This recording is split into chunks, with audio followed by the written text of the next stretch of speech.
Chapter 1189. It wasn't instigated by Sister Gu. Yundong immediately agreed. She promised that if this happened again, she wouldn't rush forward alone. Gu Dajiang looked at her. He wanted to say something, but he remembered that his daughter was getting more and more capable. She knew more things than he did, so he felt a little dejected. In the end, he left without saying anything. Gu Yundong was stunned when she saw him leaving. She asked Xiaoqing in confusion, "What happened to my father?" "He knows that you're fine, so he's going to prepare for younger uncle's wedding," Xiaoqing said firmly. Gu Yundong felt that it made sense. "Let's go and help too." That night, the Gu family worked very late. They were afraid that they would miss something during tomorrow's banquet. Gu Xiaoxi was so excited that she didn't sleep the entire night. She paced back and forth in her new house alone. She held the oil lamp in her hand and inspected the front and back of the house. Chang Ya got married from the Gu family. She was pregnant so others could take good care of her in the Gu family. Thus, early in the morning, Chang Ya dressed up at the Gu residence. She had just changed her clothes and put on her makeup when the sound of the groom came from outside. Gu Xiaoxi had only been in Yongfu village for a month, but he had a good personality and was young and energetic. He had a good relationship with the villagers. This time, not only did he bring Xiaoqing along, but he also brought Lu Wei, who loved to join in the fun, and the other two young men from the village. It was quite lively. Yun Shu and the other children were blocking the door with Tong Shui Tao, Shui Rong, and a few others. No one knew which side they were on, but they were extremely excited. They only opened the door after grabbing all the red packets in their hands.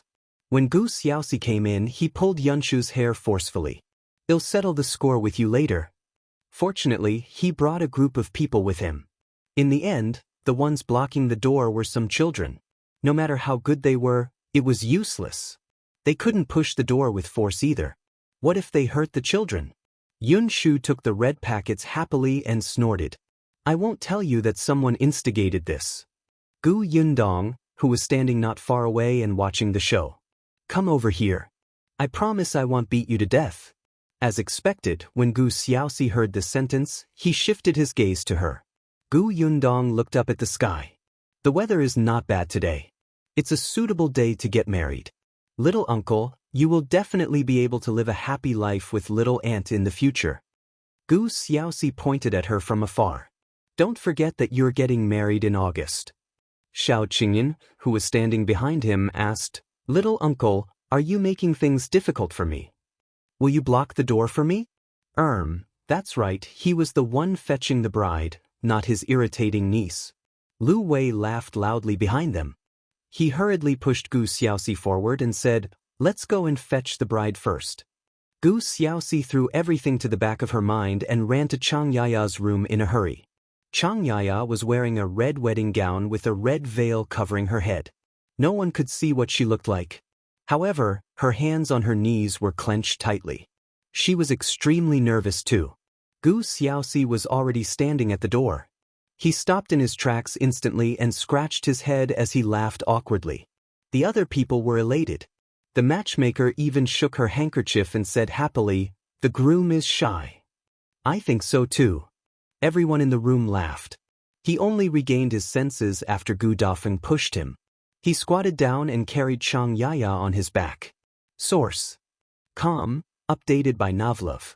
Com if you find any errors, ads pop up, ads redirect, broken links, non-standard content, etc. Please let us know reports so we can fix it as soon as possible. Chapter 1190. Wedding ceremony. There was a large red sedan parked outside the Gu residence. Gu Xiaoxi had rented it. He didn't have the ability to buy it, but he still wanted to give Chang Yaya the best. Many people were looking at them. A lot of young wives were envious. When Lan Huar got married, she had a bridal sedan chair too. This was the second one in Yongfu village. The bridal sedan was much better than an ox cart or a donkey cart. 4 people lifted the bridal sedan and followed behind Gu Xiaoxi, who was riding a horse. They circled the Yongfu village and finally stopped outside his new house. Gu Dafeng had already arrived at the new house. She welcomed the guests warmly. Gu Xiaoxi didn't know many people, so he didn't invite many guests. Besides the Gu family, the Bian family, and the Xiao family, there were also Dong Xiaolin's family, the village head's family, and the highly respected sixth grandfather. Finally, there were the people who helped them to build his house and their families. The courtyard was filled to the brim. There were around 5 to 6 tables. Gu Xiaoxi and Chang Yaya were already extremely satisfied. The bride was brought in. Gu Dajiang was the eldest brother and the host of this wedding. Gu Dajiang felt comforted when he saw the two of them stepping through the door. Little Six had finally grown up. He had a family of his own. The two of them stood in the central room. The male helper sang and the newlyweds started the ceremony. One bow to heaven and earth. Second bow to the parents. Third bow to each other. Their parents weren't around, so Gu Xiaoxi and Chang Yaya bowed in the direction outside the door and completed the ceremony. They were finally sent into the bridal chamber. After some time, Gu Xiaoxi was pulled out to drink with them again. Gu Yundong secretly carried the bowl of noodles into the new room. Chang Yaya's veil was lifted and she was sitting upright with a tinge of red on her face. When she saw Gu Yundong walking in, she hurriedly stood up. Yundong. Auntie, have a seat first. She placed the bowl and chopsticks on the table. You're pregnant. You haven't eaten for a day, right? Uncle asked me to bring you some noodles. Eat them first. Chang Yaya nodded. She sat in front of the table and took a few bites. Then she smiled. You brought it yourself, right? I know your uncle. Although he knows how to take care of me, he's very careless. Everything was so noisy today that he felt dizzy. He can't possibly think of sending me noodles. Gu Yundong sat opposite her and smiled. Who says that? Uncle might be dizzy today, but he reminded me repeatedly yesterday that my mission today is to look after you and take good care of you. Isn't it my uncle's order for me to send you noodles? Chang Yaya laughed because of her. However, she felt sweet in her heart. Now, she had fallen into the lap of fortune. Gu Yundong accompanied her and chatted with her. She only helped her to the bed after she finished her noodles. I don't know when my uncle will come back. You can sleep first. I'll ask Shui Tao to guard outside. Don't worry, they won't dare to tease the bride today. Xiao Qingyuan wouldn't. Lu Wei knew Chang Yaya's situation, and the other people weren't close to Gu Xiaoxi. Hence, Chang Yaya could rest properly. Gu Yundong covered her with the blanket before leaving the room. She carried the bowl and chopsticks to the kitchen. A lady who was helping in the kitchen pulled her back immediately. Hey Yundong, don't leave yet. Come over and let me ask you something. Source. Com, updated by Novlov. Com if you find any errors, ads pop up, ads redirect, broken links, non-standard content, etc. Please let us know reports so we can fix it as soon as possible. Chapter 1191. August. Gu Yundong was stunned. What is it? The lady was curious. Didn't you say that you will get married on the same day as your uncle? Why is your uncle's wedding so early? This lady didn't have any evil intentions. She was just a little curious and gossiping. Gu Yundong thought to herself, this is a good chance for me to get her name registered. I don't want other people to make guesses. Many people were talking about it when they stood at the entrance of the Gu residence today. Hence, she said to the lady patiently, at first, we wanted to get married together, but one of my father's masters said that this isn't appropriate. There's no reason for an uncle and a niece to get married on the same day. No matter how I look, I have to let my uncle get married first. As a result, we can only go our separate ways. As she spoke, she said regretfully, after that, we started calculating the days. This is the best day before August, so we were in a hurry. Fortunately, everything is in place, the house is built, and the gifts are all ready. The lady nodded fervently. That's right. I've already said that it's hard for uncle and niece to get married on the same day. However, today is a good day. There's a couple getting married in the neighboring village. Gu Yundong smiled. That's right. Thank you for your hard work today. You can continue your work first. When you go back later, come to the central room to get some gifts. Sure, okay. Gu Yundong walked out of the kitchen and heaved a sigh of relief. The courtyard was still very lively. With Lu Wei around, no matter how cold the atmosphere was, it would be lively. Gu Yundong couldn't bear with it anymore when she saw Gu Xiaoxi getting forced to drink. She asked Xiao Qingyuan to pull Lu Wei out. Little aunt is pregnant. What if little uncle is unconscious from the alcohol and hurts her accidentally? Xiao Qingyuan felt that it made sense. He went forward and pulled Lu Wei to the side. This fellow wasn't happy. After getting glared at by Gu Yundong, he finally understood. He immediately dashed towards the crowd that was still persuading him to drink. He shielded Gu Xiaoxi and said, all right, it's already so late. Let's not disturb their bridal chamber. We're not drinking anymore. Lu Wei was the eldest young master of the Lu family in the city. Naturally, the villagers felt respect towards him. Earlier, Lu Wei was the one who persuaded him to drink. Now that he had given up, the other villagers stopped fooling around. Gu Xiaoxi let out a long sigh. Xiao Qingyuan helped him back to his room. The remaining people continued eating and drinking. They only dispersed after a long time. Gu Yundong and Xiao Qingyuan were the last to leave the new home. It was already dark outside. Xiao Qingyuan held her hand and suddenly said, 2 more months. 2 months later, it was their wedding day. It wasn't long, but Xiao Qingyuan felt that it was as long as 2 years. Gu Yundong looked up at the night sky and smiled. Think about how many red packets you should prepare on the day of the wedding. Xiao Qingyuan turned his head. You're gloating. For the next few days, Gu Yundong stayed in Yongfu village. After Gu Xiaoxi's house was built, it was time for the Bian family's house. Gu Xiaoxi and Chang Yaya came back to the Gu residence. They could recuperate in peace. After the Bian family's house was built, they started building the workshop. Many villagers guessed that the Gu family was going to hire more long-term workers when they saw this. The nearby villagers started running around to spread the news. After a busy period of time, the hot August finally arrived. Source: Com, updated by Novlov.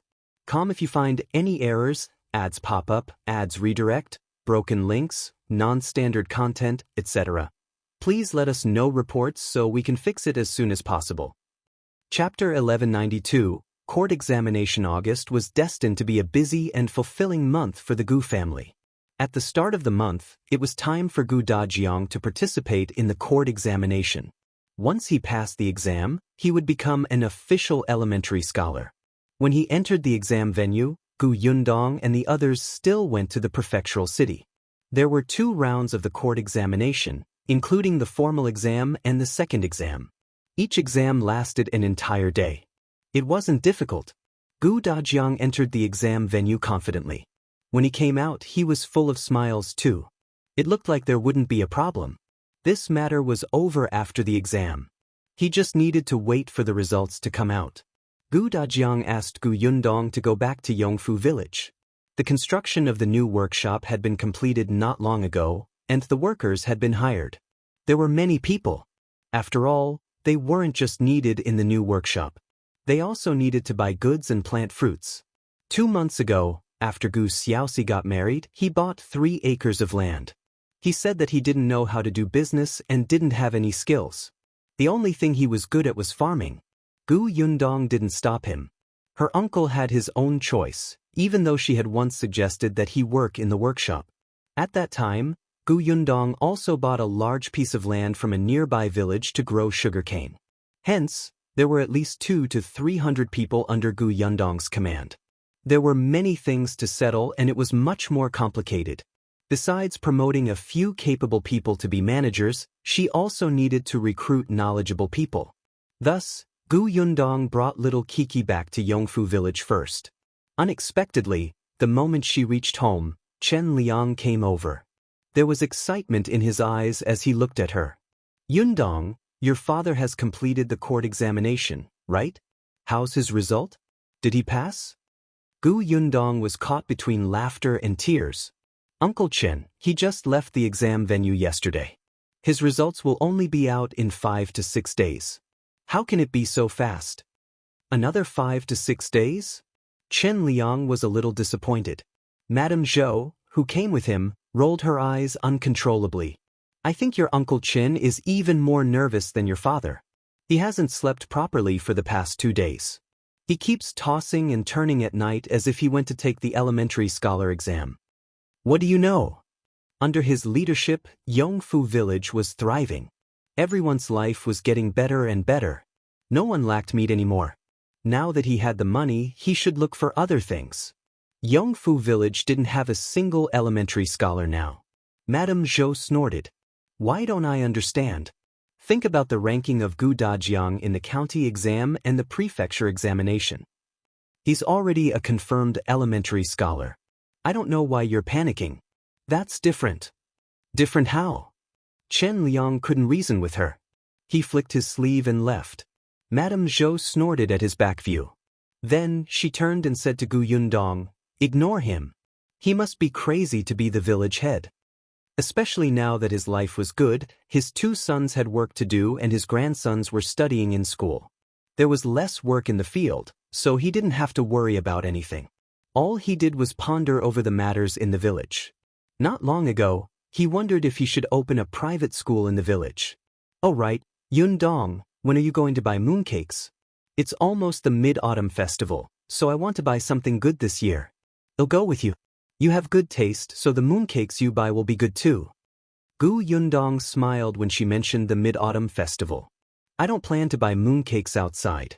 I want to make them myself. However, our workshop is distributing mooncakes. We need to buy those mooncakes in the city. We have already reserved them from a shop. If you find any errors, ads pop up, ads redirect, broken links, non-standard content, etc., please let us know reports so we can fix it as soon as possible." Chapter 1193, Making My Own Mooncakes. Zhou was stunned. Do it himself? She was a little intrigued, but she knew that Gu Yundong's cooking skills were good. If she said that she would do it herself, it might be the kind of secret prescription that wasn't available outside. She couldn't just ask for it. Hence, she asked, "Which shop did you reserve from? The Zhang family?" "The Zhang family?" Gu Yundong smiled and shook his head. "No, it's not the Zhang family. It's a new shop and isn't famous. However, the pastries they make are delicious. In the past, Tong especially went to take a look. The place where they make mooncakes is clean too. I tried one. It tastes better than the Zhang family's. I hope that they will have a place in the city in the future." However, Madame Zhou didn't think so. Everyone knew that the Zhang family's business was the most prosperous in Fengkai City. In the past, there were many new shops that made many novel pastries. In the end, the Zhang family bought all the secret recipes. The Zhang family was the largest pastry shop in Fengkai County. However, this was between them. The Zhang family hadn't laid their eyes on the pastry shop, so the price of the pastries there wasn't high. With Gu Yundong's guarantee, Madame Zhou believed that the mooncakes would be delicious. Hence, Madame Zhou nodded quickly. "All right, I'll order mooncakes from this shop too." Gu Yundong asked curiously, "Qinjin Kai and Qinjin Bao will have mooncakes when the workshop distributes them. Why do you still want to buy mooncakes?" "Hey, we have many relatives and friends, right? Our family is living a good life now, and we have many guests. We should give them some good treatment, right?" She sounded proud. In the past, Madame Zhou was proud too. After all, her husband was the village head, but her family didn't have much money. Now, she could buy anything she wanted. Her sons were promising and filial. She was extremely proud. Gu Yundong smiled. "All right, I will ask Tong'an to buy more for you." "Oh, thank you. I'll go back first." Madame Zhou saw that she was tired after coming back, so she went back after a few sentences. On the other hand, Kiki looked at her excitedly. "Sister, are we making mooncakes ourselves?" "That's right. Do you want to learn?" "Yes, yes." Gu Yundong hurriedly held her chin when she saw her nodding her little head too forcefully. She laughed and said, "I knew that you're a foodie. I'll look for you after I have the ingredients." "Okay." The young lady grabbed her hand with her soft little hand and walked into the house happily. The next day, Gu Yundong went to buy ingredients. Then, she brought Kiki and Shinsidian to the kitchen to get busy. Chang Yaya took a stool and sat at the door to help pick up the green beans. Gu Yundong planned to make ice cream mooncakes. She had prepared the molds. Last year, during the Mid-Autumn Festival, she wasn't at home and the mooncakes weren't made. This year she mustn't miss it. Kiki took the molds and looked at them curiously. She widened her round eyes and asked, "Sister, what are these?" "You will know in a while." Gu Yundong poured a bowl of glutinous rice noodles and said to her, "Come, add some water for me." "Okay." The young lady hurriedly put down the molds and ran to her side. She grabbed the water ladle and carefully released the water bit by bit. Gu Yundong was extremely patient. She waited for her to take her time. This young lady loved to cook. She might be able to work in this trade in the future. However, she was still young. She would take her time and see if she could find a master chef in the future. After filling the water, the young lady raised her head and smiled at her with her small mouth. Her soft and cute voice melted Gu Yundong's heart instantly.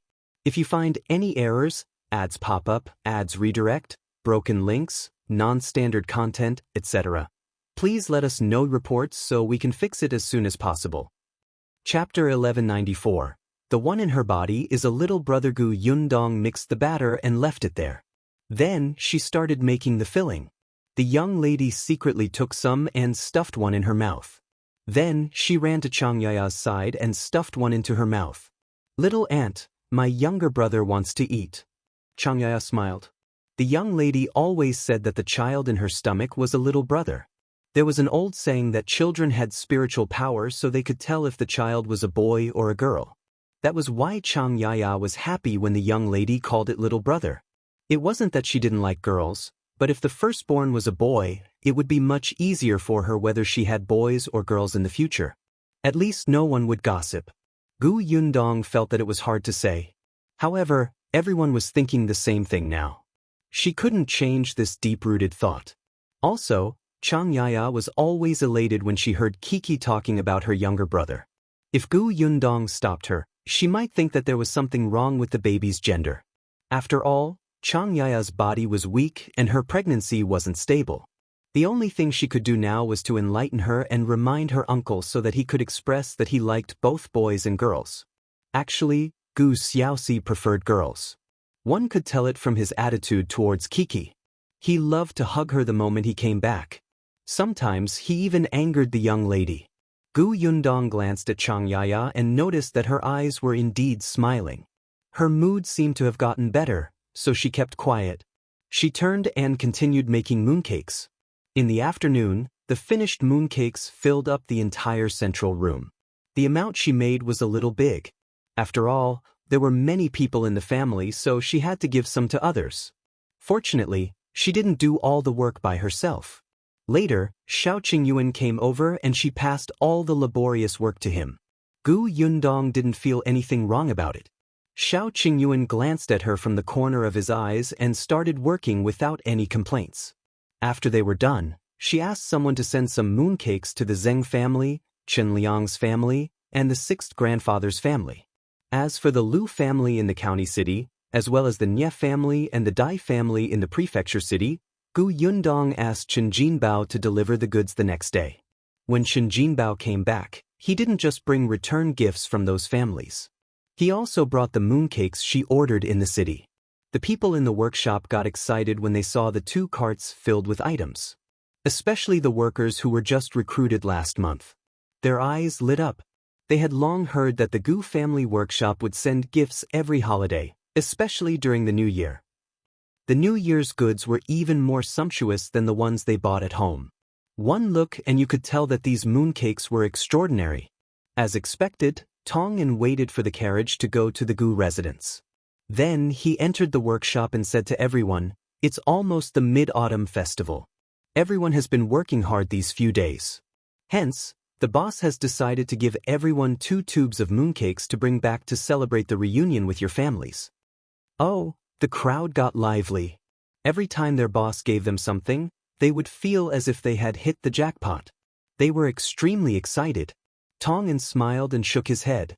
He continued, "After work in the afternoon, everyone will go to the entrance of the Gu residence and line up to receive the mooncakes. Don't be late. Keep order. Do you hear me?" "Yes, Manager Tong." Tong'an waved his hand and left. At this moment, there was already a queue at the entrance of the Gu residence. Gu Yundong placed tables and chairs in the front courtyard and asked them to come up one by one to take the mooncakes after registering their names. If you find any errors, ads pop up, ads redirect, broken links, non-standard content, etc., please let us know reports so we can fix it as soon as possible. Chapter 1195. He did it. The workers in the workshop had to finish their job first, but the fruit farmers in the garden didn't need to wait. To prevent them from getting crowded with the workers later, Gu Yundong asked Zhou to bring them over first. The experienced fruit farmers were calm, but the newbies were whispering to each other excitedly. However, when they received the mooncakes, their expressions turned strange. They didn't say anything in front of Gu Yundong. They only gathered together and started discussing softly after they walked out of the door. Why haven't I seen such mooncakes before? Aren't they from the Zhang family? No, the Zhang family's mooncakes have different packages. I've never seen them before. The other pastry shops in the city aren't like this either. Really? Did she buy them from the prefectural city? In your dreams? How can they be transported back from the prefectural city? I've asked around. Qin Jinbao and the others came back from the city. Sigh, I thought that it was Zhang's mooncakes. I've been waiting for them for a long time. I told my children the same thing. They're waiting for me to bring the mooncakes back, but the Gu family is quite wealthy, right? Why don't they buy Zhang's mooncakes? Or did they hire too many people this time so they bought something cheaper? Zhou came out just in time to hear these words. His face turned black. What nonsense are you spouting?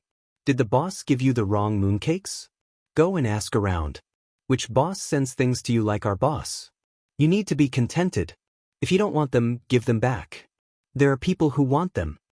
The other people touched their noses in embarrassment. Brother Zhou, we don't have any other intention. We just didn't expect it. Let's not talk anymore.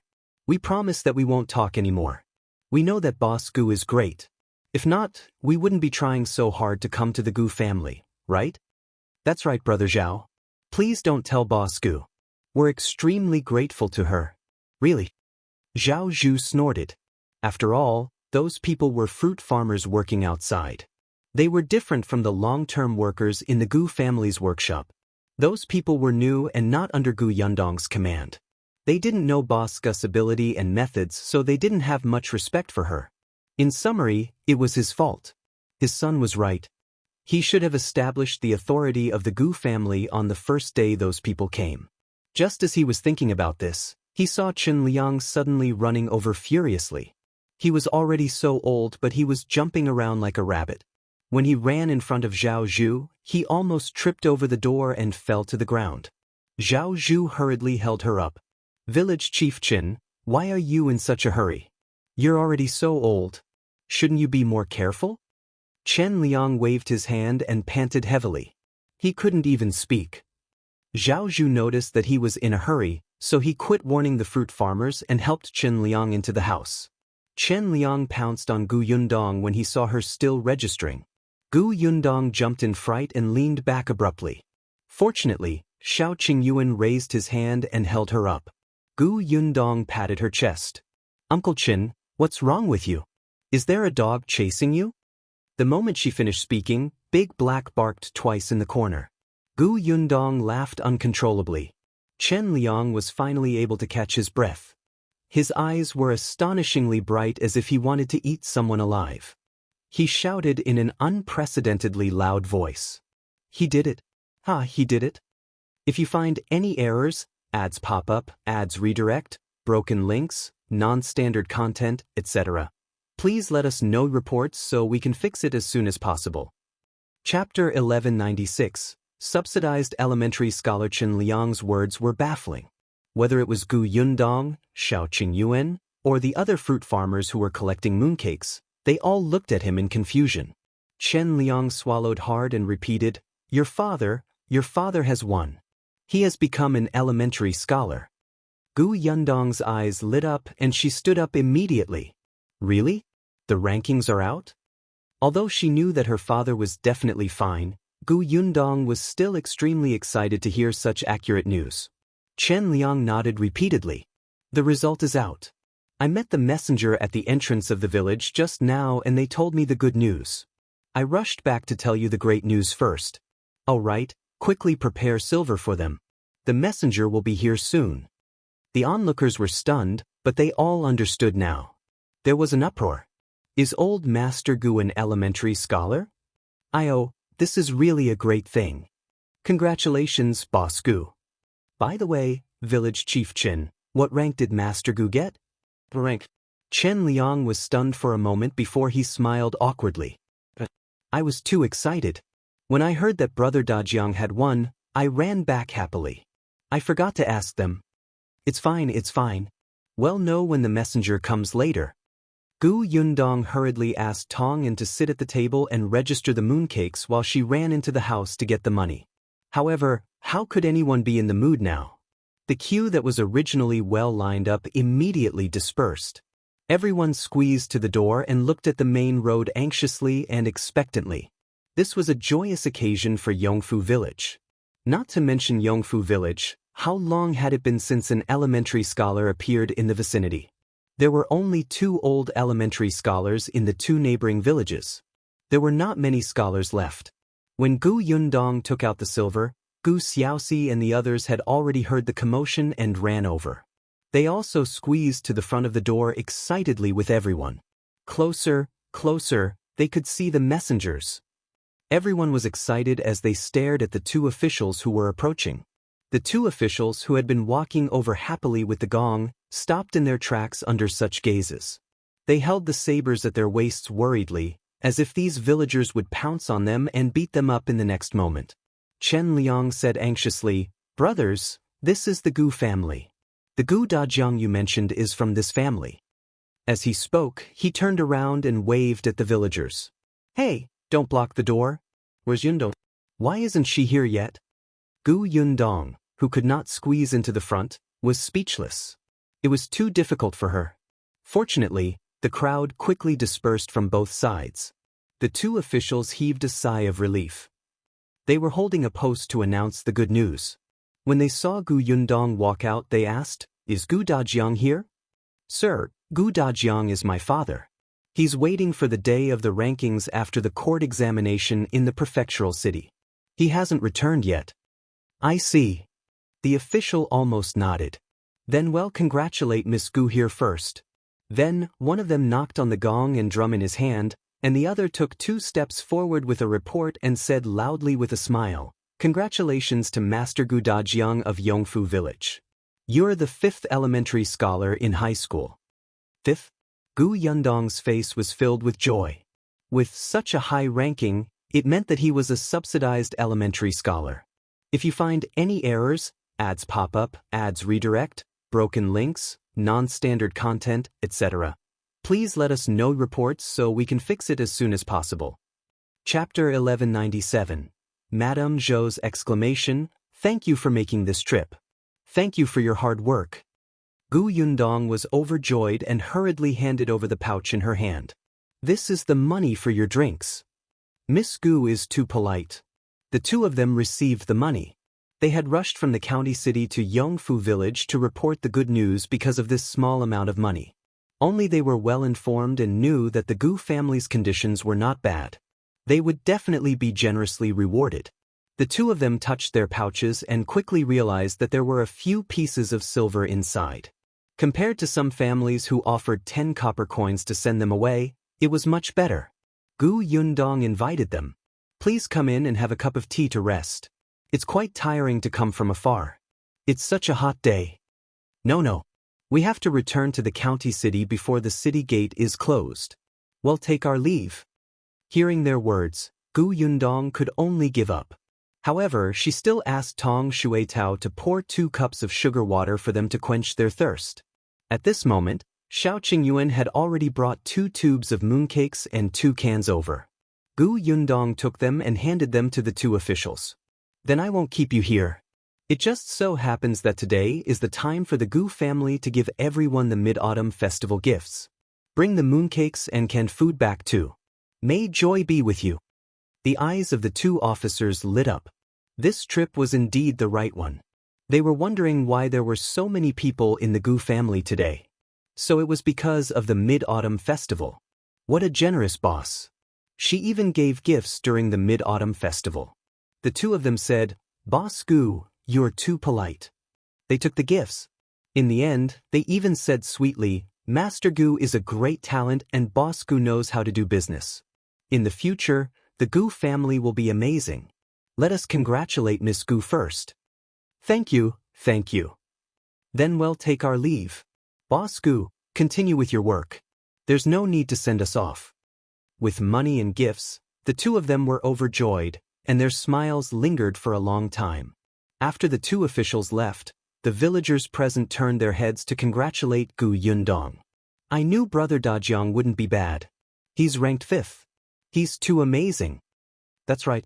I heard that this is Brother Dajiang's first time participating in the imperial examination. He's already a subsidized elementary scholar.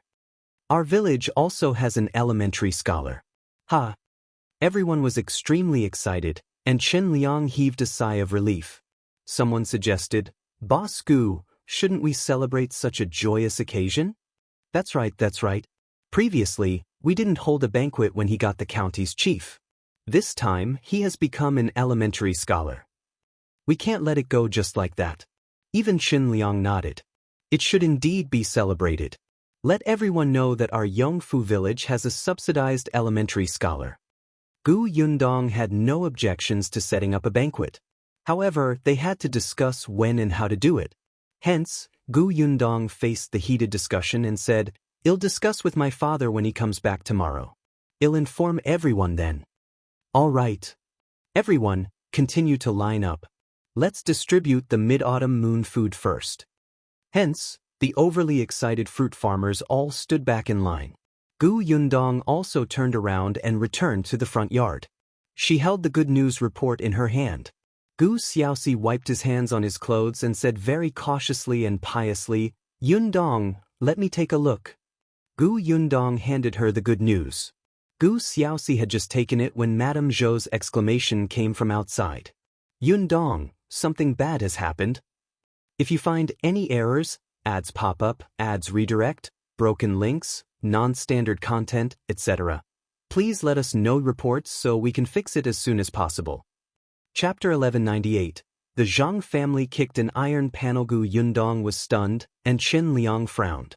He turned his head and scolded, "Why are you making a fuss? What's not good? Brother Dajiang's good news has just arrived, and you're here to cause trouble?"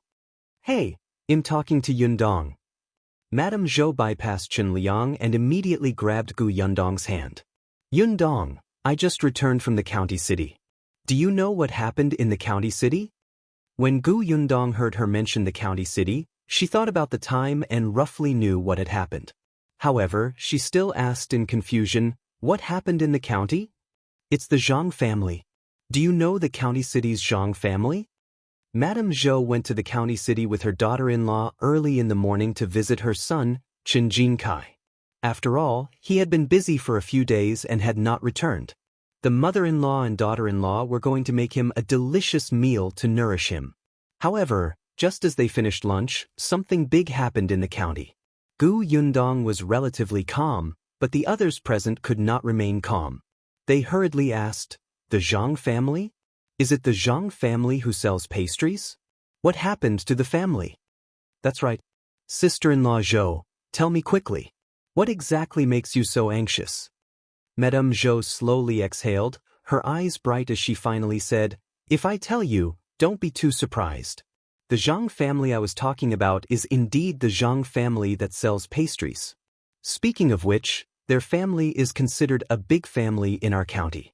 Those pastries are famous in the county, but do you know where they got those novel pastries? Didn't they say that the Zhang family is generous and bought all the new and delicious pastry recipes from other families?" Madame Zhou slapped her thigh. "What? How were they bought?" "They were simply snatched." As she spoke, she began to get excited. "You don't know, but recently, a new pastry shop has opened in the county. The pastries made by that pastry shop are delicious, cheap, and especially novel. By the way, the mooncakes that Boss Gu is distributing now were bought from this pastry shop." Everyone was stunned and looked down at the mooncakes in their hands. Madame Zhou continued, "Boss Gu has good taste. Back then, She saw that the mooncakes in this shop were better than the Zhang family's, so she made a reservation. Unexpectedly, when the Zhang family saw that the business of this shop was good and there were many people buying it, they had an idea and wanted the secret pastry recipe of this shop. When others buy secret recipes, they have to at least offer a suitable price and both sides have to be willing. However, the Zhang family doesn't think so. The Zhang family can let you open a shop in the county city, but the business of the pastry shop can't be better than theirs. Otherwise, they will be going against the new arrivals. They want the secret recipe of this shop, but they don't have any sincerity at all. They threw 10 taels of silver to buy the secret recipe of others. Tell me, is this humane? 10 taels of silver? Everyone was in an uproar. They looked at the mooncakes in their hands. Just the number of mooncakes that the Gu family had ordered was worth 10 taels, right? Moreover, there were others. The Zhang family was dreaming. The owner of the shop didn't agree either. The Zhang family was angry, so they found some thugs to cause trouble. They started to threaten and tempt the owner of the shop. Unfortunately, they kicked an iron plate this time. What iron plate? Madame Zhou was smug. She snorted and said, although this shop is not famous or eye-catching, you definitely won't be able to guess who the owner behind this shop is. If you find any errors, ads pop up, ads redirect, broken links, non-standard content, etc., please let us know reports so we can fix it as soon as possible. Chapter 1199. Vomited? Who? Madame Zhou said mysteriously, the owner of this shop is from the capital. His family is this. She gave a thumbs up, and everyone was instantly enlightened. His family had a high-ranking official? No wonder. The Zhang family had indeed kicked an iron plate. Gu Yundong knew this better than Madame Zhou. This shop had just been opened not long ago, and the owner was invited over by Wenzheng. They had indeed opened a pastry shop in the capital. Not only the capital, but there were also other places. On the other hand, Xuanhe Prefecture had yet to open a branch. Logically speaking, if they wanted to open a shop here, they would definitely choose Xuanhe Prefecture. However, the owner of this shop had some ties with Wenzheng. Wenzheng asked them to come over and help him. He directly opened a shop in Fengkai County first. It would be convenient to open it in Xuanhe Prefecture in the future. The other party's request was for Gu Yundong to supply them with white sugar. It wasn't just the white sugar needed for the pastries in Fengkai County, but also white sugar from the other 3 branches in the capital. Although they could also buy it in the capital, there were many high-ranking officials in the capital. The supply of white sugar could not meet the demand. Their demand for pastries was huge, so they could not snatch enough. Gu Yundong agreed without thinking. She had just built a new workshop and the production of white sugar had greatly increased. It was not a problem to supply them. Moreover, the price offered by the other party was not low. It could be said that this was a situation where all 3 sides won. Hence, the pastry shop opened in a low-key and luxurious manner. At first, the Zhang family didn't take it seriously. However, when the Mid-Autumn Festival arrived, this pastry shop suddenly became popular. Therefore, the Zhang family began to panic. Do you think it's possible for the Zhang family to deal with the owner of this shop? Madame Zhou's voice pulled her back to her senses. Gu Yundong also listened. Madame Zhou said, as soon as the Zhang family threatened them, the owner of the shop knew and immediately took down the Zhang family. Not only that, but they also reported it to the officials. In 2 days, they found out a lot of dirty things about the Zhang family. It turns out that the Zhang family's secret recipes were snatched from others like this in the past. Some people were unwilling to give it away, so the Zhang family directly hurt them. As she spoke, Madame Zhou's voice suddenly lowered. I heard from someone on the street that 2 families were poor and set up a stall on the road to sell the pastries they made. In the end, the Zhang family took a fancy to them. Not only did the Zhang family destroy their stall, but they also snatched their secret recipes. In the end, they killed them to silence them. Wow, everyone exclaimed, really? Madame Zhou waved her hand. I heard it on the streets. How would I know if it's true? But I think it's most likely true. Otherwise, why would the government go and arrest the Zhang family? The Zhang family has been arrested? That's not all. I heard that those officials went to the Zhang family's bakery to make pastries. That bakery was extremely dirty. There were many flies and insects crawling on the pastries. It was disgusting. There was dirty and rancid water in the corner that could not be smelled. There were also people working in the workshop whose fingers were dirty. An official had just bought the Zhang family's pastries 2 days ago. When he saw this scene, he vomited. Ugh. Someone beside him couldn't help but resh. The expressions of the fruit farmers who were complaining about Gu Yundong not buying the Zhang family's mooncakes changed, and they almost could not stand still. After a while, they rejoiced in their hearts. Fortunately, their boss was wise and decisive to buy this shop with a strong backer. Otherwise, they would vomit after eating the Zhang family's mooncakes. If you find any errors, ads pop up, ads redirect, broken links, non-standard content, etc., please let us know reports so we can fix it as soon as possible. Chapter 1200. The end of the Zhang family. They were not the only ones. There were also many fruit farmers who had doubts in their hearts. Now, they admired Gu Yundong even more. Just now, Madame Zhou had said that the mooncakes in their hands were personally tried by the boss and tasted better than the Zhang family's. Speaking of which, they had profited. Someone wanted to know what happened next and quickly asked Madame Zhou, "What happened after that?" Madame Zhou shrugged. Later I came back." "Then, you don't know anything about the Zhang family's ending?" "How would I know about the Zhang family's ending? I heard it from the people on the street. I asked around. As for the rest, it was the government's business. What did it have to do with her?" Everyone was a little disappointed when they heard that. However, the discussions continued. Tong called for everyone to collect the mooncakes first. Xiao Qingyuan whispered into Gu Yundong's ear, "Xiaowen has been in the county city for the past few days. We'll know when he comes back tonight." Gu Yundong nodded. The Zhang family had to be dealt with. They had helped the Tao family do such a thing, so Qin Wenjing naturally could not let him off. However, she could not use the excuse that she had colluded with the Tao family as an excuse, so she started with the pastries. In the past 2 months, Qin Wenjing had long figured out the Zhang family's background. He knew about the dirty things they had done, so he would definitely hit them in one blow and not leave a way out for the Zhang family. Once the Zhang family was finished, the Tao family would take action. After the mooncakes were distributed, the workers in the workshop went back. However, Yongfu village was extremely lively that day. Firstly, the Gu family had given out the mid-autumn festival gifts. Secondly, Gu Dajiang had become an elementary scholar.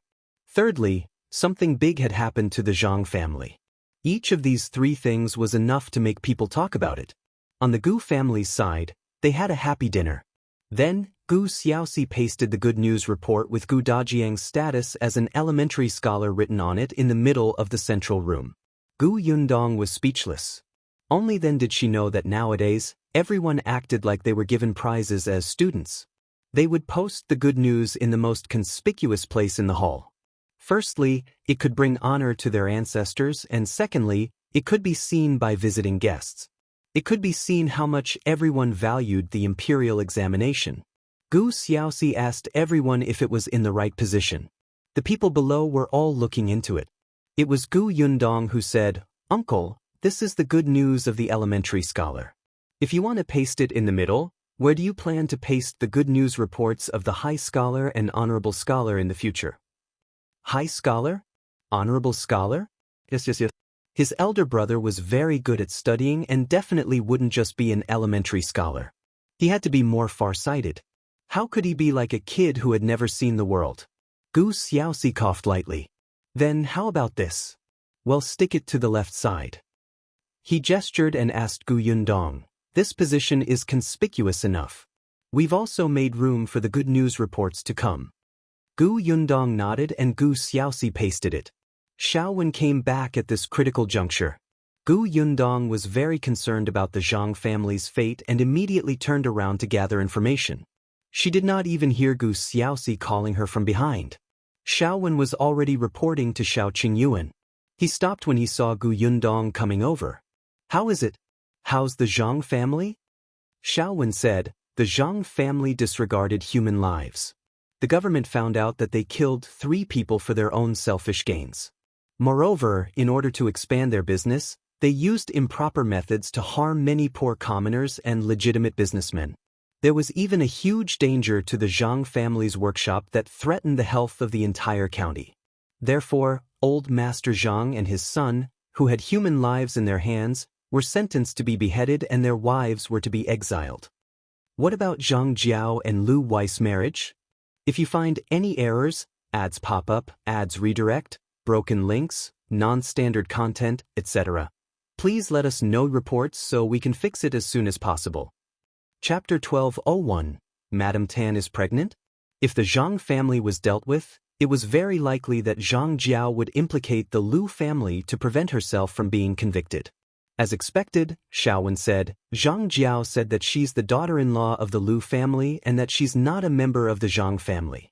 She doesn't admit to these crimes of the Zhang family.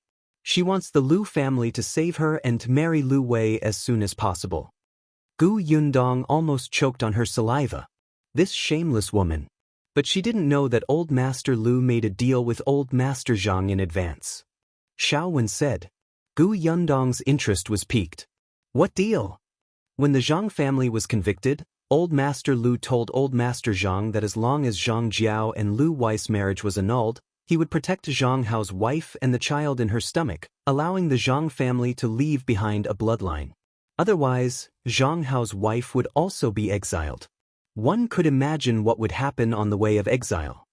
Old Master Zhang agreed. He did not expect his weak daughter-in-law, Madame Tan, to suddenly feel unwell when she was locked in the cell to wait for the verdict.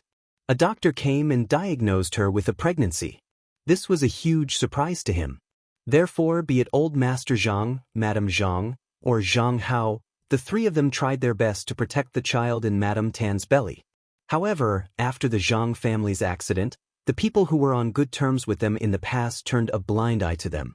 Old Master Zhang had no choice but to target the Tao family. However, although he was helping Master Tao, he did not know why Master Tao wanted so much food. He had no evidence. Moreover, Master Tao had sent someone to secretly tell them that as long as they did not speak nonsense, someone would take care of Madame Zhang and the others who had been exiled. Otherwise, not only would they die, but the rest of the Zhang family would also die. Old Master Zhang believed it, so he did not dare to reveal anything wrong with the Tao family. He knew very well that even if he did, he would not be able to bring down the Tao family. But now, he did not let the Tao family save the father and son. He only wanted to protect Madame Tan and the child in her belly. Perhaps it was feasible? Just as he was thinking this, old Master Lu appeared. Old Master Liu's conditions were simple. After canceling Lu Wei and Zhang Jiao's engagement, he would buy a courtyard in the county city for Madame Tan to give birth. He would also find a doctor to nurse her body and let her give birth smoothly. Old Master Zhang thought for a moment and agreed. The Lu family had connections in the capital, so the possibility of rescuing Madame Tan was higher. In addition, with his understanding of the 2 old masters, old Master Lu was even more trustworthy. He would definitely do what he said. It was just an annulment. Zhang Jiao was not her daughter anyway, so Madame Tan was naturally more important. Therefore, when Zhang Jiao said that she was engaged to Lu Wei, the 3 members of the Zhang family unanimously denied it, including Zhang Hao. Zhang Jiao was furious and said that she was not the Zhang family's daughter at all. Old Master Zhang immediately said bitterly that she had lost her mind. Zhang Jiao revealed her affair with Zhang Hao. Zhang Hao denied it, and Madame Zhang even slapped her a few times. Zhang Jiao accused the Zhang family crazily, but no one believed her words. They felt that her crazy words were ridiculous. They also did not believe that she was getting married to young Master Lu. Gu Yundong did not expect this. Indeed, old Master Lu did not let Zhang Jiao slander him. Nevertheless, is Madame Tan really pregnant? Xiaowen smiled meaningfully. What do you think, miss? If you find any errors, ads pop up, ads redirect, broken links, non-standard content, etc., please let us know reports so we can fix it as soon as possible. Chapter 12:02 The ending is perfect naturally, she was not pregnant. Madame Tan's hatred for the Zhang family did not decrease at all. Not long after she married into the Zhang family, She discovered the adultery between Zhang Hao and his sister. Her body became so weak that she could not get up from the bed. It was also Zhang Jiao who drugged her, almost causing her to die. However, the Zhang family turned a blind eye to Zhang Jiao's actions. Zhang Hao defended Zhang Jiao and scolded her for making a mountain out of a molehill, causing no peace in the residence and ruining Zhang Jiao's reputation. Madame Zhang was also on her side. She kept saying that Zhang Jiao was young and insensible and did not know her limits. She would slowly teach her in the future. As her sister-in-law, Madame Tan should be magnanimous and not argue with her. Everyone was family. Although old Master Zhang reprimanded Zhang Jiao for hitting her, that was all. Later, he found a good husband for her, Lu Wei, the young master of the Lu family. But why should a family like the Lu family marry a vicious woman like Zhang Jiao? At that moment, Madame Tan knew that she had fallen into a fire pit by marrying into the Zhang family. She hated the Zhang family and wished that everyone in the Zhang family would not have a good ending. Therefore, when old Master Lu was asking about the Zhang family, she secretly sent him news and told him all the dirty things about the Zhang family. Although she could not accuse Zhang Jiao on the spot as a witness, old Master Lu knew the truth and would definitely not let Zhang Jiao enter the Lu family. Moreover, old Master Lu was a grateful person. He knew that she had been sick in bed for a long time and helped her find a doctor from the prefectural city with good medical skills. Only then did Madame Tan know that the person who had been healing her was actually Zhang Jiao's subordinate. However, the others in the Zhang family also knew about this. They seemed to have tacitly agreed that Madame Tan should slowly die of illness. After all, she knew such an unbearable thing. Madame Tan's hatred and anger reached the peak. She wanted everyone in the Zhang family to die a horrible death. Madame Tan had contributed greatly to Qin Wenzheng being able to find the evidence of the Zhang family's crimes so quickly. As Zhang Hao's wife, it was much easier for her to know some things. In that case, she would be the hero. Qin Wenzheng had originally wanted to protect her. It was just perfect to use this matter to get the Zhang family to agree to annul Lu Wei and Zhang Jiao's marriage. The Zhang family would have to thank the Lu family for this. Wouldn't it be killing two birds with one stone? Madame Tan was not pregnant. She was just using this matter to get herself out of trouble. She asked Zhang Hao for a divorce letter. For the only bloodline of the Zhang family, Zhang Hao agreed to divorce her on the spot. As for how Madame Tan would live in the future, she had already made arrangements. She did not have to worry. Gu Yundong nodded repeatedly. The ending is considered perfect. Xiaowen was extremely excited. Wasn't that so? Master Qin was really a talent. By the way, Master Qin said that we have to deal with the Tao family next. How do we deal with them? Using the Tao brothers, Tao Feng and Tao Yen, Xiaowen said. Master Qin said that we can't let the people behind the Tao family know that we have already investigated the Tao family, so we might as well let people think that the Tao family has internal strife and cause the Tao family to change owners. If Master Tao and Tao Xing are harmed, we might be able to lure out the people behind them. Gu Yundong looked up and exchanged glances with Xiao Qingyuan. This thought was exactly what they had thought back then. Qin Wenzheng should know how to operate it. He had also discussed it with Tao Feng and Tao Yen. This was good too. Tao Feng and his brother were having a hard time in the Tao family now, so they probably did not mind Qin Wenzheng's actions. If you find any errors, ads pop up, ads redirect, broken links, non-standard content, etc., please let us know reports so we can fix it as soon as possible. Chapter 1203, Mid-Autumn Festival Reunion. But Gu Yundong was not in the mood to pay attention to these things. The next day, Gu Dajiang returned with Madame Yang and Bianhan. Aunt Ke came back with them. She planned to stay until Gu Yundong was married before going back. As soon as Gu Dajiang arrived home, Chen Liang and many villagers came to congratulate him. Not only that, but the county also sent over reward money and praised Gu Dajiang. After this commotion, the villagers asked about the celebration. Gu Dajiang had thought about this before. At the end of the month, it will be Yundong and Qingyuan's wedding. I think we can just hold a banquet together. This, Chen Liang did not expect him to have such a plan and was a little surprised. Brother Chen, I'm only an elementary scholar after all. I shouldn't make a big fuss. Moreover, if I stage one now and another at the end of the month, not only will everybody be tired, I will also be criticized by many people. Chen Liang thought about it and felt that it made sense. You're the most considerate. On the other hand, many villagers were a little disappointed. Sigh, I thought I could have 2 wedding banquets. Why is Gu Dajiang so petty? It was said that the son of a family in town had also become an elementary scholar, and his ranking was not very high. His family even planned to hold a banquet for 3 days. Gu Dajiang was even a subsidized elementary scholar. Why was he so stingy? Still keeping a low profile? He had already passed the elementary scholar examination. Shouldn't he publicize it everywhere? What was there to hide? If it were them, they would have played gongs and drums and wished they could tell everyone. However, everyone could only think about it in their hearts. After congratulating him, they left. Chen Liang shook his head when he saw this. These people only wanted to eat. After everyone left, Gu Dajiang heaved a sigh of relief and entered the central room.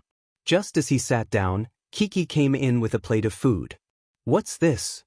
Mooncakes, the little girl said proudly. Big sister and I made them together. They're delicious. I ate 3 today. Gu Dajiang frowned and looked at the large mooncake in his hand. He said, You ate 3 of them? Won't your stomach be bloated? What if you suffer from indigestion? Gu Yundong laughed uncontrollably at the side. Father, she cut a mooncake into 3 pieces and ate them as 3. Gu Dajiang was speechless. He was getting old and didn't understand what children were thinking these days. On the other hand, Madame Yang hugged the little girl in surprise and said, Kiki is so awesome and smart. Then he'll cut it into 3 pieces too. This way, it's equivalent to me eating 3. The little girl held her face with her chubby hands and looked shy. Mother, don't praise me like that. Although I know I'm very smart, you have to be more tactful next time. Oh, okay. Madame Yang immediately nodded. Kiki, everyone says you're so smart. Gu Yundong was about to die of laughter from these 2 people. Mother, is this your way of being tactful? Gu Dajiang shook his head helplessly and looked at the mooncake in his hand. I've never seen such a mooncake before. It looks quite delicious. He took a bite and his eyes lit up slightly. It was indeed not bad. The day after Gu Dajiang returned was the Mid-Autumn Festival. It was rare for the Gu family to be reunited like this. Now, it could be considered a true reunion. Therefore, this Mid-Autumn Festival was especially precious and meaningful to the Gu family. If you find any errors, ads pop up, ads redirect, broken links, non-standard content, etc., please let us know reports so we can fix it as soon as possible. Chapter 1204. Avoid meeting before marriage. Gu Yundong had long prepared mooncakes, pomelo, oranges, glutinous rice round cakes, melons, fruits, hairy beans, wine, and other offerings for the moon. When the moon came out at night, Xiaoxi Yuan moved the huge table to the courtyard. Everyone immediately got busy and placed the offerings on the table. The moon-worshipping ritual also had a process, but the countryside was not so particular. After a small ritual, everyone sat on mats under the moonlight and began to drink and chat. The wine was fruit wine. Gu Yundong even concocted a few drinks for the children to drink. It was rare for the entire family to calm down and chat together. Gu Dafeng was very happy. He took a sip of fruit wine and said, In the past, I was always busy earning money. I never thought that there would be such a day. Gu Yundong turned to look at her. How's Eldest Aunt's business recently? Speaking of this, Gu Dafeng was even happier. She suddenly clapped her hands and said, Everything's great. There are really many rich families who want slides. My husband took on a lot of work and even took in a disciple. Gu Yundong was surprised. Disciple? Bien Han waved his hand. What disciple? It's that little 6. Little 6? Gu Yundong thought for a long time and the corners of her mouth twitched. That local tyrant? Yes, he's probably afraid of you, so he takes good care of our family. The last time I went out, I walked for a long time and was a little uncomfortable. When he saw me, he immediately helped me home. Later, he helped me a few times. He can't be considered my disciple. He just helped me. I paid him some money. One had to know that in this day and age, being someone's disciple meant working for nothing. Then will the local boss agree? Gu Dafeng shook her head. I heard from Little Six that he seems to have fallen out with their boss. Gu Yundong was speechless. All right, they would settle this matter themselves. However, the prosperity of her uncle's business was still worth celebrating. Presumably, not long after, their shop would be able to open. Everyone clinked glasses and talked about Gu Xiaoxi. He was quite busy now. Perhaps because he had a family and children, he worked very hard. Seeing that his brother and sister had a promising future, he was anxious too, but he really did not have the ability. Wasn't there an old saying that one should eat as much rice as one could? He felt that farming was not bad. At least for now, he wanted to serve his few acres of land well. Everyone present supported his idea. It was good to be down to earth. With such a calm heart, who would say that she was useless in the future? Gu Dajiang ate a mooncake and narrowed his eyes at the moonlight above his head. He was very satisfied. That night, the Gu family chatted until very late. When Xiao Qingyuan left, his gaze landed on Gu Yundong for a long time. After tonight, he would not be able to see her again from tomorrow onwards. Yes, eldest Aunt Gu and Aunt Ku said that they should avoid seeing each other before getting married. After the Mid-Autumn Festival, they began to prepare for the wedding banquet. Gu Yundong's wedding gifts were all prepared, and all the specifications were personally monitored by Aunt Ku. The day before the wedding, both the Xiao family and the Gu family's courtyard were filled with all kinds of things. Even the tables and chairs had been borrowed and placed in the corner. The entire Yongfu village could feel the commotion. When Qin Wenzheng arrived, he saw the busy Gu family and the villagers who had come to help. Gu Yundong did not expect Qin Wenzheng to come at this time. What she also did not expect was that he had brought someone with him. If you find any errors, ads pop up, ads redirect, broken links, non-standard content, etc., please let us know reports so we can fix it as soon as possible. Chapter 1205. The Tao family changed owner. Gu Yundong was stunned. She looked at Qin Wenzheng and then at the people behind him. The person behind Qin Wenzheng smiled at her and scratched his head. Gu Yundong was familiar with his expression. Sister Gu, so this is your home? It's so big and spectacular. Gu Yundong suddenly came back to her senses. Qin Shu? Why are you here? Qin Shu looked at Qin Wenzheng. Mr. Qin brought me here. He said that you live here and that you and brother Xiao are getting married tomorrow, so I wanted to come and take a look. Gu Yundong quickly stepped aside. Come in first. Let's talk inside. Qin Shu let out a sigh and walked inside happily. Along the way, he looked around the Gu family's large house. He was still as curious as the young man who had just walked out of Qinan village. When he saw Gu Dajiang and the others along the way, he immediately greeted them obediently. The others were also quite curious about Qin Shu. They looked up and sized him up. Qin Shu immediately felt embarrassed. It was not until the three of them reached the study that he slowly exhaled. Gu Yundong poured him a cup of sugar water. Qin Shu took a sip slowly and his eyes widened in joy. It's delicious. Gu Yundong smiled. This is made with white sugar. If you like it, I'll give you a packet later. Qin Shu did not know in the past. Later on, when he was on the mountain, he had more or less heard that white sugar was a precious thing. He immediately shook his head. When he lowered his head to drink tea, he began to take small sips. Gu Yundong laughed and looked up at Qin Wenzheng. Isn't Qin Shu on the mountain? Why did you bring him here? Qin Wenzheng also took a sip of tea. After a moment, he said, the Tao family has changed owners. Gu Yundong was stunned. Then her eyes lit up. Tao Feng and Tao Yan pushed Master Tao out? Yes. Qin Wenzheng nodded. My original intention was to use Master Tao's accident to lure out the person behind him. Things were indeed progressing very smoothly. Just as Master Tao was about to be replaced by his two sons, someone helped him from behind. Unfortunately, with me around, Tao Feng and Tao Yan were naturally prepared. Even if Master Tao had someone to help him, he only struggled a little. That person saw that Master Tao was in a hopeless situation and directly treated him as an abandoned pawn to silence him. Gu Yundong was stunned. Master Tao is dead? Yes, he was poisoned to death. That person was probably angry that Tao Feng and Tao Yen had ruined his plans and wanted to pin the crime of angering Master Tao to death on the two of them.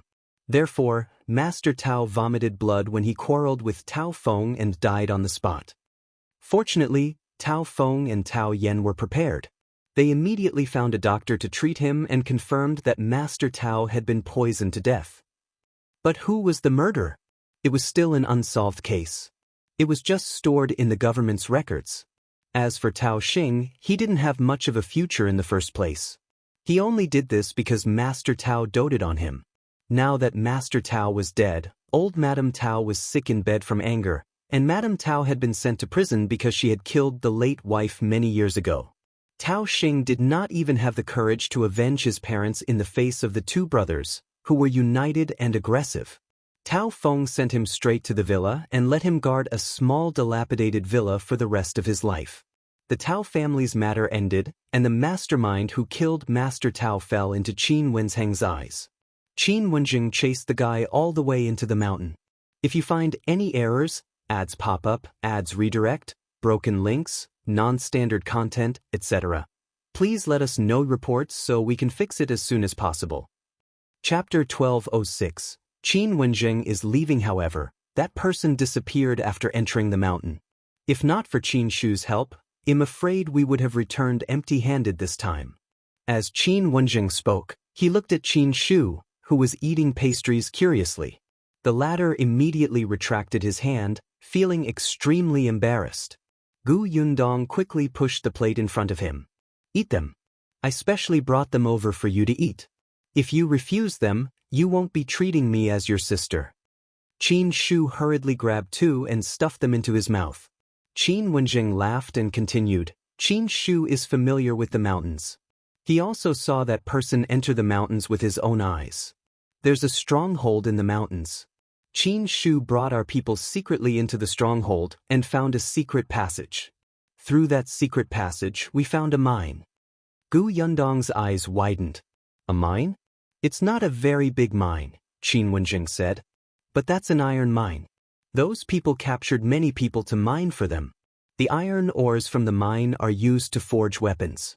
The village Qin Shu is in is only the outermost area. The food in the mine was transported through that village. If not for that secret passage, we wouldn't have been able to find that small mine. This was also the reason why Qin Wenzheng didn't take action when he learned about this stronghold from Gu Yundong. Even if they had taken down this small village back then, it would have been useless. There were only about 10 families in the village, and at most, they would have been accused of being bandits. However, in this way, they would never be able to find that small mine. At this point, Qin Wenzheng couldn't help but heave a sigh of relief. I told you before that I was in Fengkai County to investigate something. Actually, it was for this mine. Back then, someone risked his life to escape from the small mine. Coincidentally, I met him. Unfortunately, that person died before he could say the exact location. He reported this matter to the current emperor, who was still the crown prince at that time. The emperor asked him to find out the location of the mine, so he stayed in Fengkai County as a teacher. Gu Yundong was enlightened. So that was the case. No wonder Qin Wenzheng had asked Xiao Qingyuan a few times about the Nine Tigers Mountain. No wonder Dai Wenhua had asked Xiao Qingyuan to bring them deep into the Nine Tigers Mountain in the name of hunting.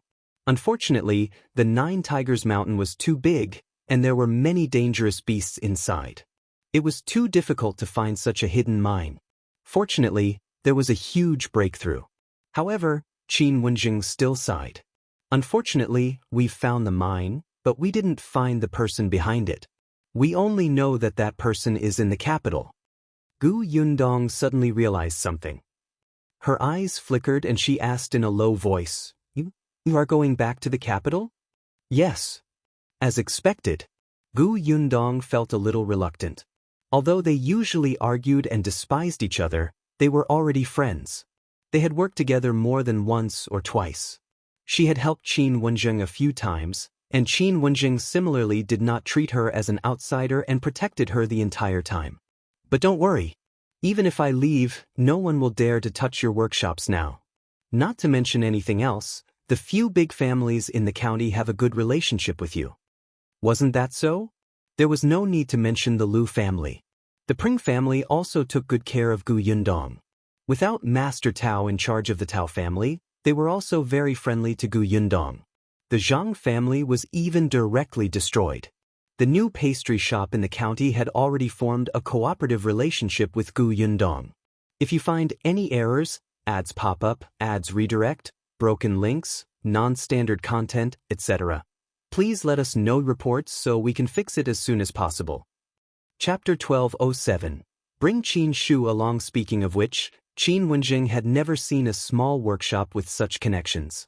Moreover, Gu Yundong and Xiaoqi Yuan were not easy to bully. Therefore, there was nothing to worry about when Qin Wenzheng left this time. Gu Yundong sighed inwardly and asked in a low voice, "When are you leaving?"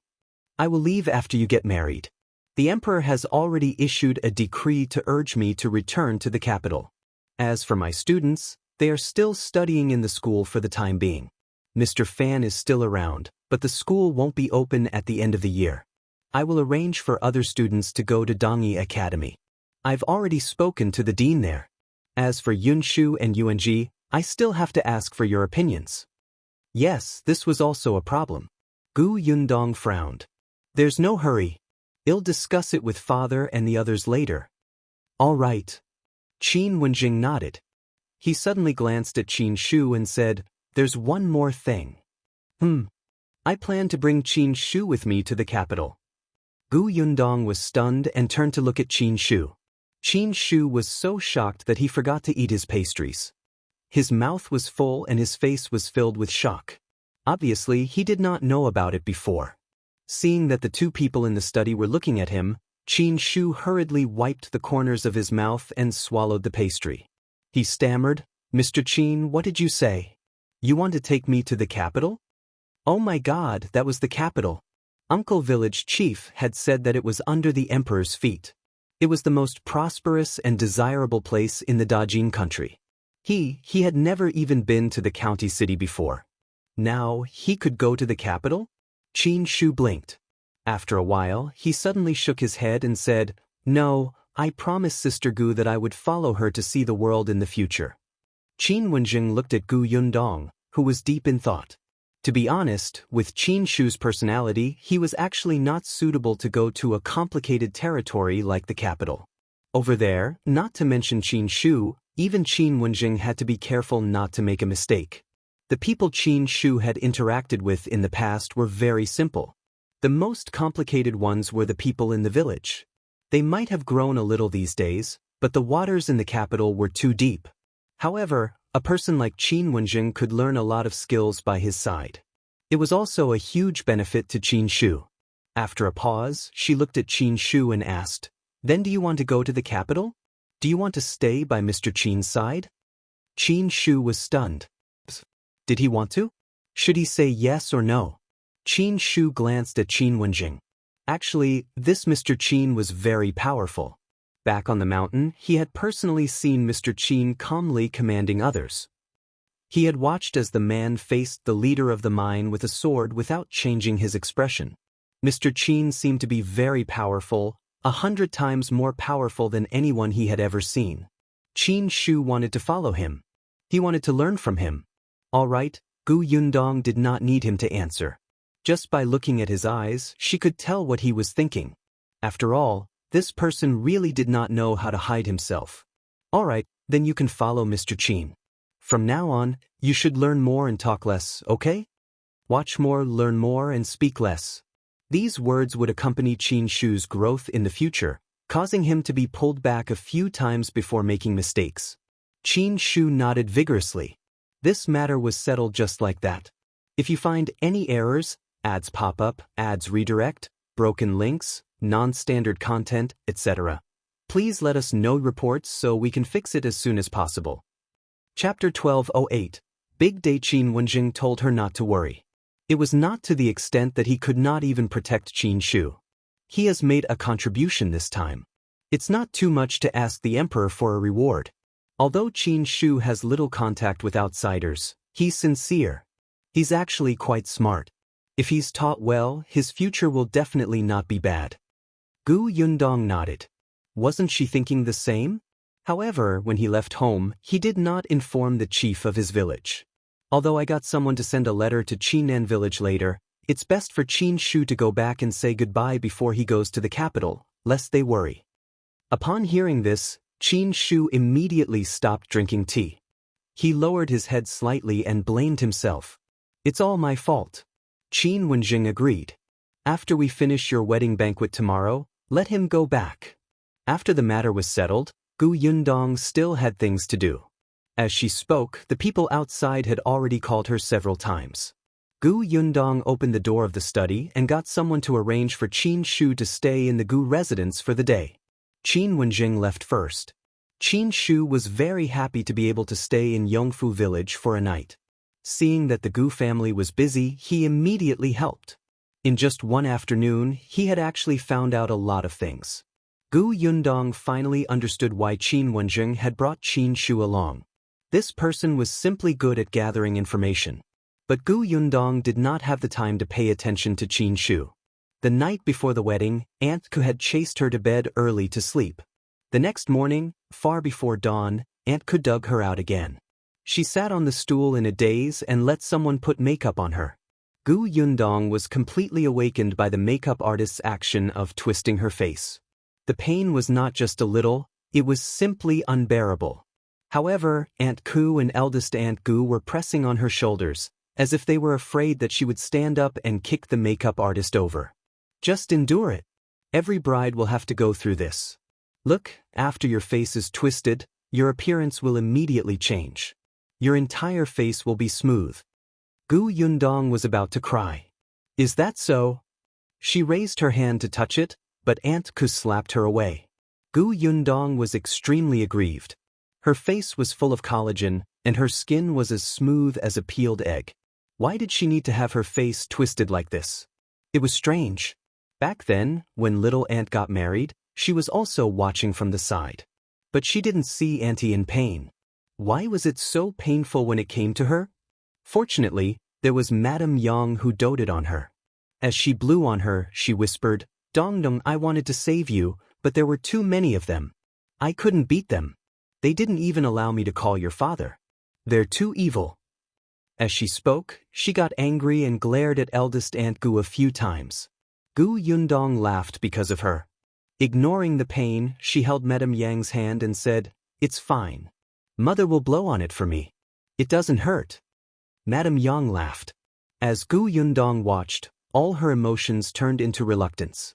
At this moment, she had a feeling that she was really going to get married today.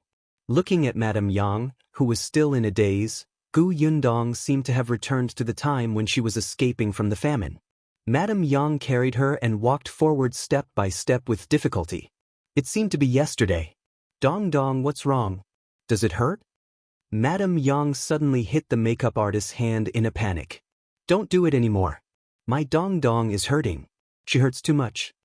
If you find any errors, ads pop up, ads redirect, broken links, non-standard content, etc., please let us know reports so we can fix it as soon as possible."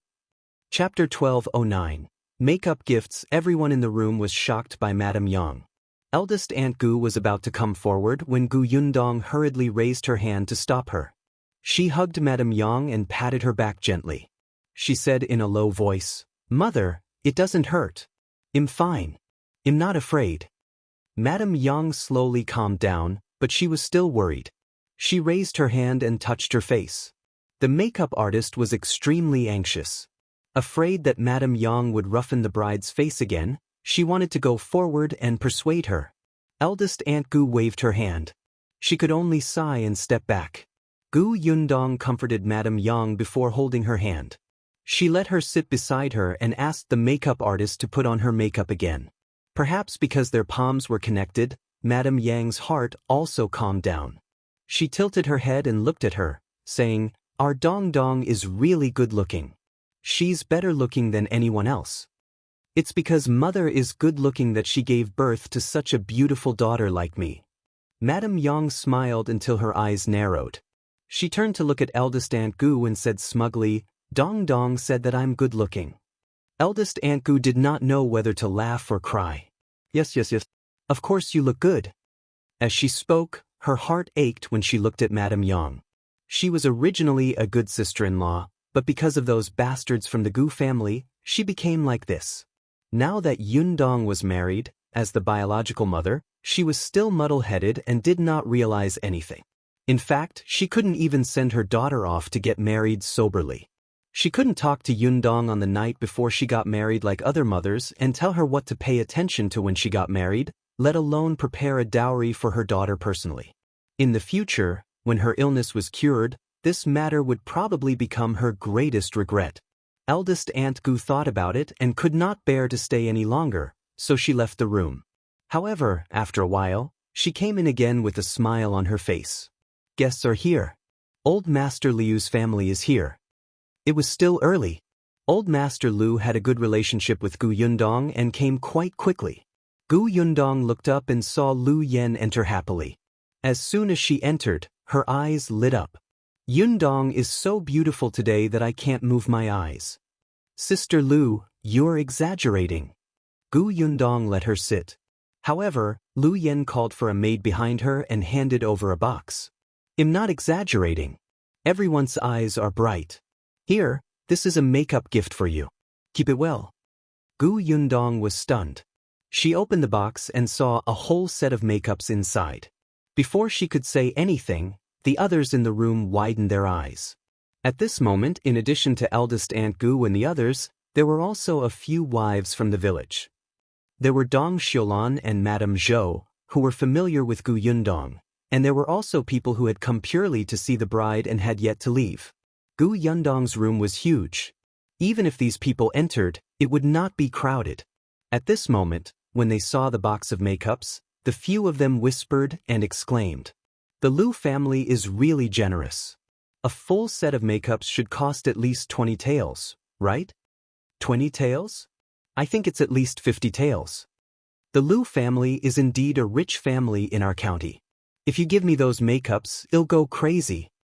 Madame Zhou wiped her face. These ignorant people were saying this in front of Miss Liu. Wasn't it embarrassing? She frowned and pulled those women out. All right. You've seen the bride. There are so many people here. Don't stay here. Go outside and help.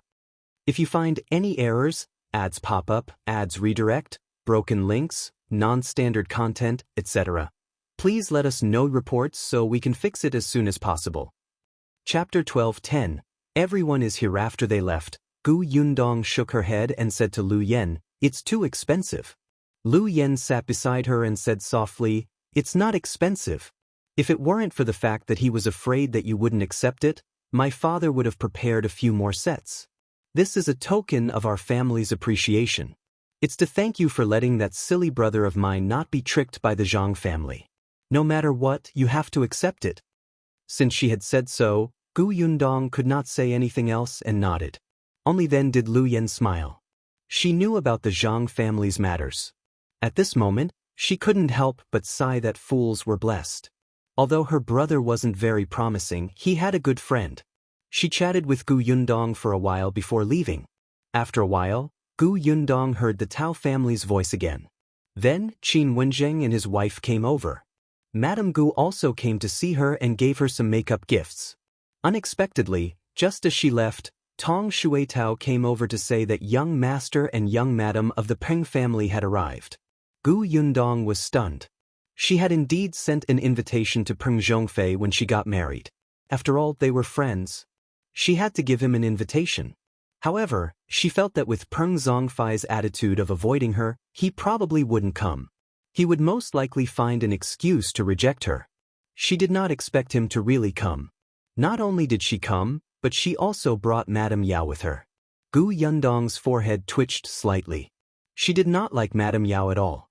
Whenever she thought of her, she would think of Gu Xianer. However, thinking of the devil. Madame Yao came in after a while. At this moment, other than Madame Yang and the makeup artist, everyone else had gone out. Aunt Ku and Gu Dafeng went out to entertain the guests, while Madame Zhou and Dong Xiulan went to Xiao Qingyuan's house to help. Shen Sidian went to chat with Madame Lu and Madame Gu. Therefore, after Madame Yao entered, the corners of her lips curled up slightly. Gu Yundong narrowed her eyes. Oh, why did this woman look like she had ill intentions? Madame Yao also had a box in her hand, which was naturally not as big as the one Lu Yen had brought. She placed the box on the table and said with a smile, "Congratulations on Sister Yundong's wedding. This is my makeup gift. I hope you like it." The box was opened. There was a pearl necklace. The pearls were quite big. Gu Yundong smiled. "Thank you." Madame Yao did not leave. She sat opposite Gu Yundong and looked up at the makeup artist behind her. "Can you excuse us for a while? I have some private words to say to Sister Yundong." The makeup artist was stunned. She had been invited over by the Gu family from the county city, so she naturally knew about Madame Yao. Hearing her request, the makeup artist could not help but look down at Gu Yundong. Gu Yundong nodded. "Go out and eat something first. You've worked hard today." "All right, then call me if you need anything, Miss Gu." The makeup artist tidied up the dressing table slightly and glanced at Madame Yao. With a trace of suspicion in her heart, she walked out of the room. Madame Yao's maidservants stood guard at the door, as if this was their territory. Gu Yundong found it funny. When she faced Madame Yao again, her eyes turned cold. "Young Madame Peng, what do you have to say to me?" Madame Yao glanced at Madame Yang. She knew that Madame Yang was not smart, so she did not care. In front of her, Madame Yao said bluntly, "Miss Gus' wedding today is supposed to be something to be happy about. I'm just a little curious. Why didn't Miss Gu invite your cousin over to the wedding banquet? If you find any errors, ads pop up, ads redirect, broken links, non-standard content, etc., please let us know reports so we can fix it as soon as possible." Chapter 12:11. Gu Yundong's threat. Madame Yao really hated Gu Yundong. If not for her, Gu Xiener would not have become Peng Zhongfei's concubine. Although Peng Zhongfei didn't like her, it was enough to disgust Madame Yao. Moreover, ever since that incident, Peng Zhongfei had been very impatient with her. Other than bringing her out on necessary occasions to give her some face, he almost never stepped into her room. She was not as useful as concubine Xia in the Peng residence these days. Madame Yao was so angry that she fought with concubine Xia. But deep in her heart, she hated Gu Yundong as much. Initially, she would have suppressed this hatred. After all, it was rare for her husband to bring her out. If she dared to cause trouble, her life would probably be even worse in the future. But today was Gu Yundong's wedding day. She looked extremely beautiful and blissful. Gu Yundong was so blissful that it hurt her eyes. In the end, Madame Yao couldn't suppress the resentment in her heart and wanted to cut a crack on such a big day. Hence, she deliberately mentioned Gu Xiener as if she was trying to disgust Gu Yundong. However, Gu Yundong looked at her strangely. "Gu Xiener? She's not here anymore. Where can I invite her?" Madame Yao smiled and said, "So you still know that she's gone? Back then, you were the one who personally sent her to my husband as a concubine. Her life was very difficult. As her sister, you never thought of visiting her when you were living well. Even when she left, you didn't send her off." Gu Yundong raised his eyebrows. "What are you trying to say? If you don't hurry up, someone will come in later." Madame Yao was a little angry, but she quickly smiled. "There's nothing to say. I'm just a little curious. Does your father know about this? Does he know that his biological niece was sent to another man's bed by his biological daughter? Does he know that his biological niece lost her life in this unfamiliar place? Does he know that no one collected his biological niece's corpse?" Saying all this on Gu Yundong's wedding day was clearly to cause trouble. Seeing that she did not look good, Madame Yao immediately felt better. "By the way, I heard that your father just became an elementary scholar. Do you think it will affect your father's career if news of this spreads?" Madame Yang could not understand these words, but she could feel Madame Yao's malice. She immediately stepped up and stood in front of Gu Yundong. She frowned and said, "What are you talking about? Our Dong Dong is very busy and doesn't have time to talk with you. If you're done, leave quickly. Otherwise, I won't be polite." Madame Yao glanced at her and sneered. She ignored her and only looked at Gu Yundong. Gu Yundong pulled Madame Yang to the side and sat her down. After comforting her, she looked at Madame Yao. "What do you plan to do? What do you think?"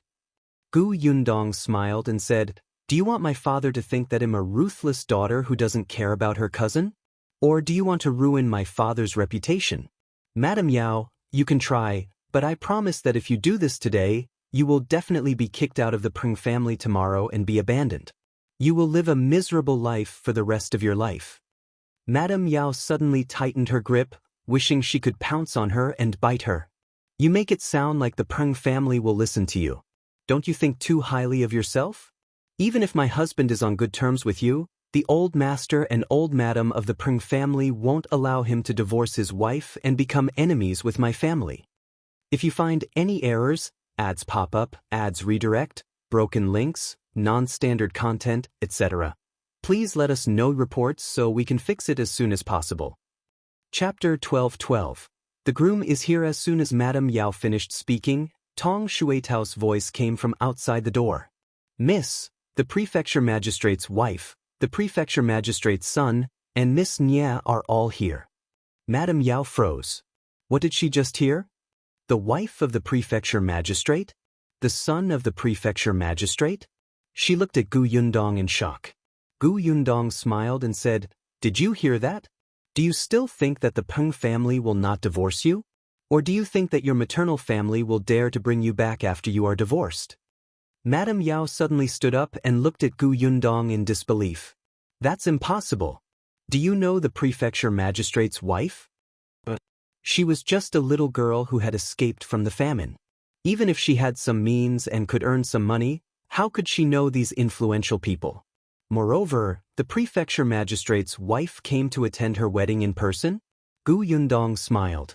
You have been in the residence for too long. She had been busy fighting with concubine Xia all day long and did not even know that the world outside had changed. How sad. Madame Yao did not believe it. She wanted to take a look personally. However, before she could turn around, Tong Shuitao had already led Madame Dai and Ye Shuang in. When Madame Yao's maidservant saw them, she did not dare to stop them and shrank to the side. As soon as Madame Dai entered, she held Gu Yundong's hand affectionately and said, "I'm late, I'm late. It's all Wenwo's fault. He stayed in the county yesterday. When he woke up in the morning, he insisted on going to the wonton shop in the east of the city to eat wontons. He said that he had eaten once last time and even wanted to drag us along." Gu Yundong smiled and said, "It's not too late. It's not the auspicious time yet. I already told you to stay in my house yesterday, but you had to stay in the county city. How inconvenient. It's too troublesome for a bunch of people like us to stay in your house. It's fine to stay in an inn. Last time, I went to your house and walked around Yongfu village. I hadn't seen much of the county city yet, so I could take this time to stroll around." There were more than 3 people when Madame Dai and the others went out. There were also more than 10 maidservants, old women, guards, and coachmen. Nye Shuang nodded. That's right. The county city is quite fun." Madame Dai hurriedly brought her gifts over. She had given the bride a pair of jade bracelets. One look and everybody could tell that they were of very good quality. They must be very expensive. Nye Shuang had given the bride a hairpin. According to her, she had bought it when she went back to the capital last time. She had liked it at first glance and felt that it was especially compatible with Gu Yundong. She had brought it back and was waiting to use it today. She also brought a pair of earrings that Miss Bao had given her. Miss Bao had something to do at home, so she did not attend her marriage. The room was filled with laughter. It was obvious that they were very close. Madame Yao, who had already retreated to a corner, felt her entire body turn cold. She had seen Madame Dai before. It was definitely Madame Dai. There was also Miss Nye. In the prefecture capital's Nye residence, she was someone the Peng family did not dare to reach. They actually had such a good relationship with Gu Yundong? How was that possible? If Gu Yundong's backer was them, then the Peng family might really abandon her. Gu Yundong took the time to glance at Madame Yao. Madame Yao's expression changed drastically and she suddenly lowered her head. Gu Yundong knew that she would not dare to cause trouble again. Madame Dai was a meticulous person. She also looked at Madame Yao, but she did not say anything. Instead, she spoke patiently to Madame Yang. At this moment, there was the commotion of the groom coming to pick up the bride. The groom is here. If you find any errors, ads pop up, ads redirect, broken links, non-standard content, etc., Please let us know reports so we can fix it as soon as possible. Chapter 12:13. Blocking the door with a splash, many people rushed in. Eldest Aunt Gu asked Gu Yundong to quickly cover her head. She sat by the bed and waited quietly. Madame Dai, Nye Shuang, and the others also walked out of the room. Madame Yao also took advantage of the chaos to go out. She didn't dare to have any other thoughts. She went out to look for Peng Zhongfei, but she didn't expect to hear that Peng Zhongfei had gone to the Xiao family. She immediately felt choked in her heart and almost spat out a mouthful of blood. She wanted to leave the Gu family, but the door was already closed. There was a group of people blocking the door. There were 3 small stools with 3 people sitting on them. Yunshu, Yunke, and Yuanji sat facing the door like vanguards. Behind them stood the Zhang siblings, Niu Dan and Lu Dan, as well as Lu Yi, Qin Anning, Lu Hongqiao, and the other children. The people who came to watch the show were stunned. They did not expect that the people blocking the door were all children. This made Gu Xiaoxi, Qin Shu, Nye Shuang, Shen Sidian, and the others, who had originally planned to stop them, retreat to the back. The corners of their mouths twitched as they looked at this group of children. The onlookers laughed out loud. The entire courtyard was bustling with activity. Madame Dai watched from afar and could not help but say to Aunt Ku, "Can the children block it?" With those children around, the people outside won't dare to push the door open. Madame Dai raised her eyebrows. That was true. As she was thinking, a loud shout came from outside the door. "The groom is here to pick up the bride. Open the door." Upon hearing this energetic voice, everybody knew that it was Lu Wei. Yunshu, who was sitting in the middle of the stools, stood up from the small stool. With his hands on his hips, he shouted outside the door, "If you want to marry my sister, you have to pass my tests first." "Yes, yes, yes, pass the tests first." The children's tender voices followed. Lu Wei, who was outside the door, left. He moved closer to the nervous Xiao Qingyin and said, "Don't worry. I've already asked Lu Yi to inquire about the tests from Yunshu. It's just poetry and poking and such. You have Brother Dai and me by your side. We can help you through." With that, he shouted at the door, "All right, then set the questions. All right, listen up." Yunshu patted his new clothes and coughed lightly. He raised his chin slightly and made a very handsome posture for himself before saying, "May I ask why a shop assistant's son has never called him father?" Everyone was speechless. Xiao Qingyuan slowly turned his head and looked at Lu Wei, who was eager to answer but turned stiff because of the unexpected question. "Poetry and poking?" Lu Wei slowly closed his chin and laughed dryly. "I was deceived by that brat Lu, that spy. He he he he." Dai Wenhua couldn't help but roll his eyes and say, "Think of the answer first." Lu Wei nodded. Yes. Think about the answer first." Then he shouted at Xiao Wen, Xiao Wu, Xiao Shuang, Xiao Quan, the 2 Tao brothers, Peng Zhongfei, and a large group of villagers who had come to watch the show. Everyone helped think about it. Not only them, but even the people behind the door were lowering their heads to think of the answer. What was going on? Why didn't his son call him father? "I got it." Lu Wei shouted from outside the door. "Because the shop assistant doesn't treat his son well. His son hates him and refuses to call him father. If you find any errors, ads pop up, ads redirect, broken links, non-standard content, etc., please let us know reports so we can fix it as soon as possible." Chapter 12:14. Brainstorm, no. Yunshu shook his head. Next. Dai Wenhua frowned and guessed, could it be because this child was adopted by the shop assistant? He hasn't had the time to change his words?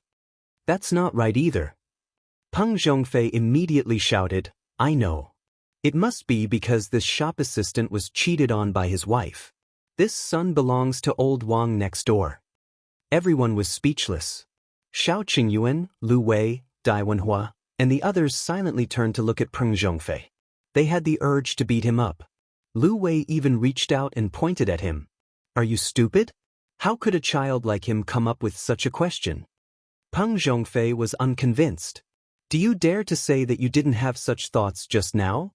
Anyway, this was the first answer that came to his mind after he heard the question. Lu Wei and the others fell silent.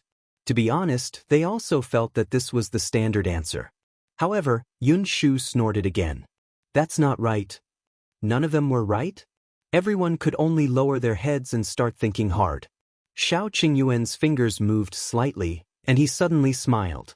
Lu Wei's eyes were sharp. He immediately asked, "Did you think of it?" "Yes." Xiao Qingyuan nodded and took a step forward. He didn't have a loud voice like Lu Wei, but when he spoke, his voice was powerful. Because the shop assistant is a female. Her son naturally can't call her father. Everyone was stunned for a moment before clapping. That's right, why didn't they think of it? Wasn't there a few female workers in Gu Yundong's milk tea shop? Even Madame Dai and Ye Shuang had enlightened expressions. To think that they were the owners of the milk tea shop. They did not think of such a simple answer. Yunshu was slightly satisfied. Yes, you got the first question right. The people outside the gate instantly became excited. Very good, very good. The first battle had been won, and everything would definitely be smooth sailing in the future. Everyone was full of confidence as they waited for the second question. The second question was set by Yuanji. May I ask, Denyo looks ordinary and there's nothing special about him, but he wouldn't blink for hours. How does he do it? Everyone was speechless. Where did you guys find these strange questions? How are you going to answer them? Lu Wei racked his brains for a moment and said, I understand. Denyo has an eye disease. That's not right. Dai Wenhua said, Denyo is holding his eyelids with small wooden sticks. That's not right either. Peng Zhongfei said, Denyo died with his eyes open. Everyone was speechless. What did you say? Do you dare to say it again? Lu Wei turned around and dragged Peng Zhongfei away. This is a wedding and you're talking about cheating and dying. You probably have a grudge against bride and bridegroom, right? Peng Zhongfei felt wronged. All of you are sanctimonious. Could it be that you don't think so? I don't believe it. After Lu Wei dealt with Peng Zhongfei, he returned very quickly. He looked at Xiao Qingyuan and asked, Have you thought of it? Lu Wei felt that Gu Yundong must have come up with these strange questions. She was the only one who seemed abnormal. And Xiao Qingyuan had been with Gu Yundong for so long. Surely he could understand her? As expected, Xiao Qingyuan narrowed his eyes and relaxed. Because Denyo has his eyes closed. Xiao Qingyuan referred to the previous question and felt that it couldn't be deduced with common sense. He quickly thought of it. As expected, Yuanzi's voice came from inside. Yes, you're right. The people outside the door instantly cheered. That's great. There was only one question left. If you find any errors, ads pop up, ads redirect, broken links, non-standard content, etc., please let us know reports so we can fix it as soon as possible. Chapter 12:15. Something's not right. The last one was naturally from Kiki. The little girl stood up from the stool and put her hands behind her back like a little adult. She said in a childish voice, May I ask why wooden fish can't be eaten? Huh. What kind of question was that? Dai Wenhua frowned. Isn't wooden fish inedible to begin with? Lu Wei waved his hand. Don't be hasty. Their questions are all strange. There must be other meanings. Let's find the answer word by word. The others nodded and began to think hard.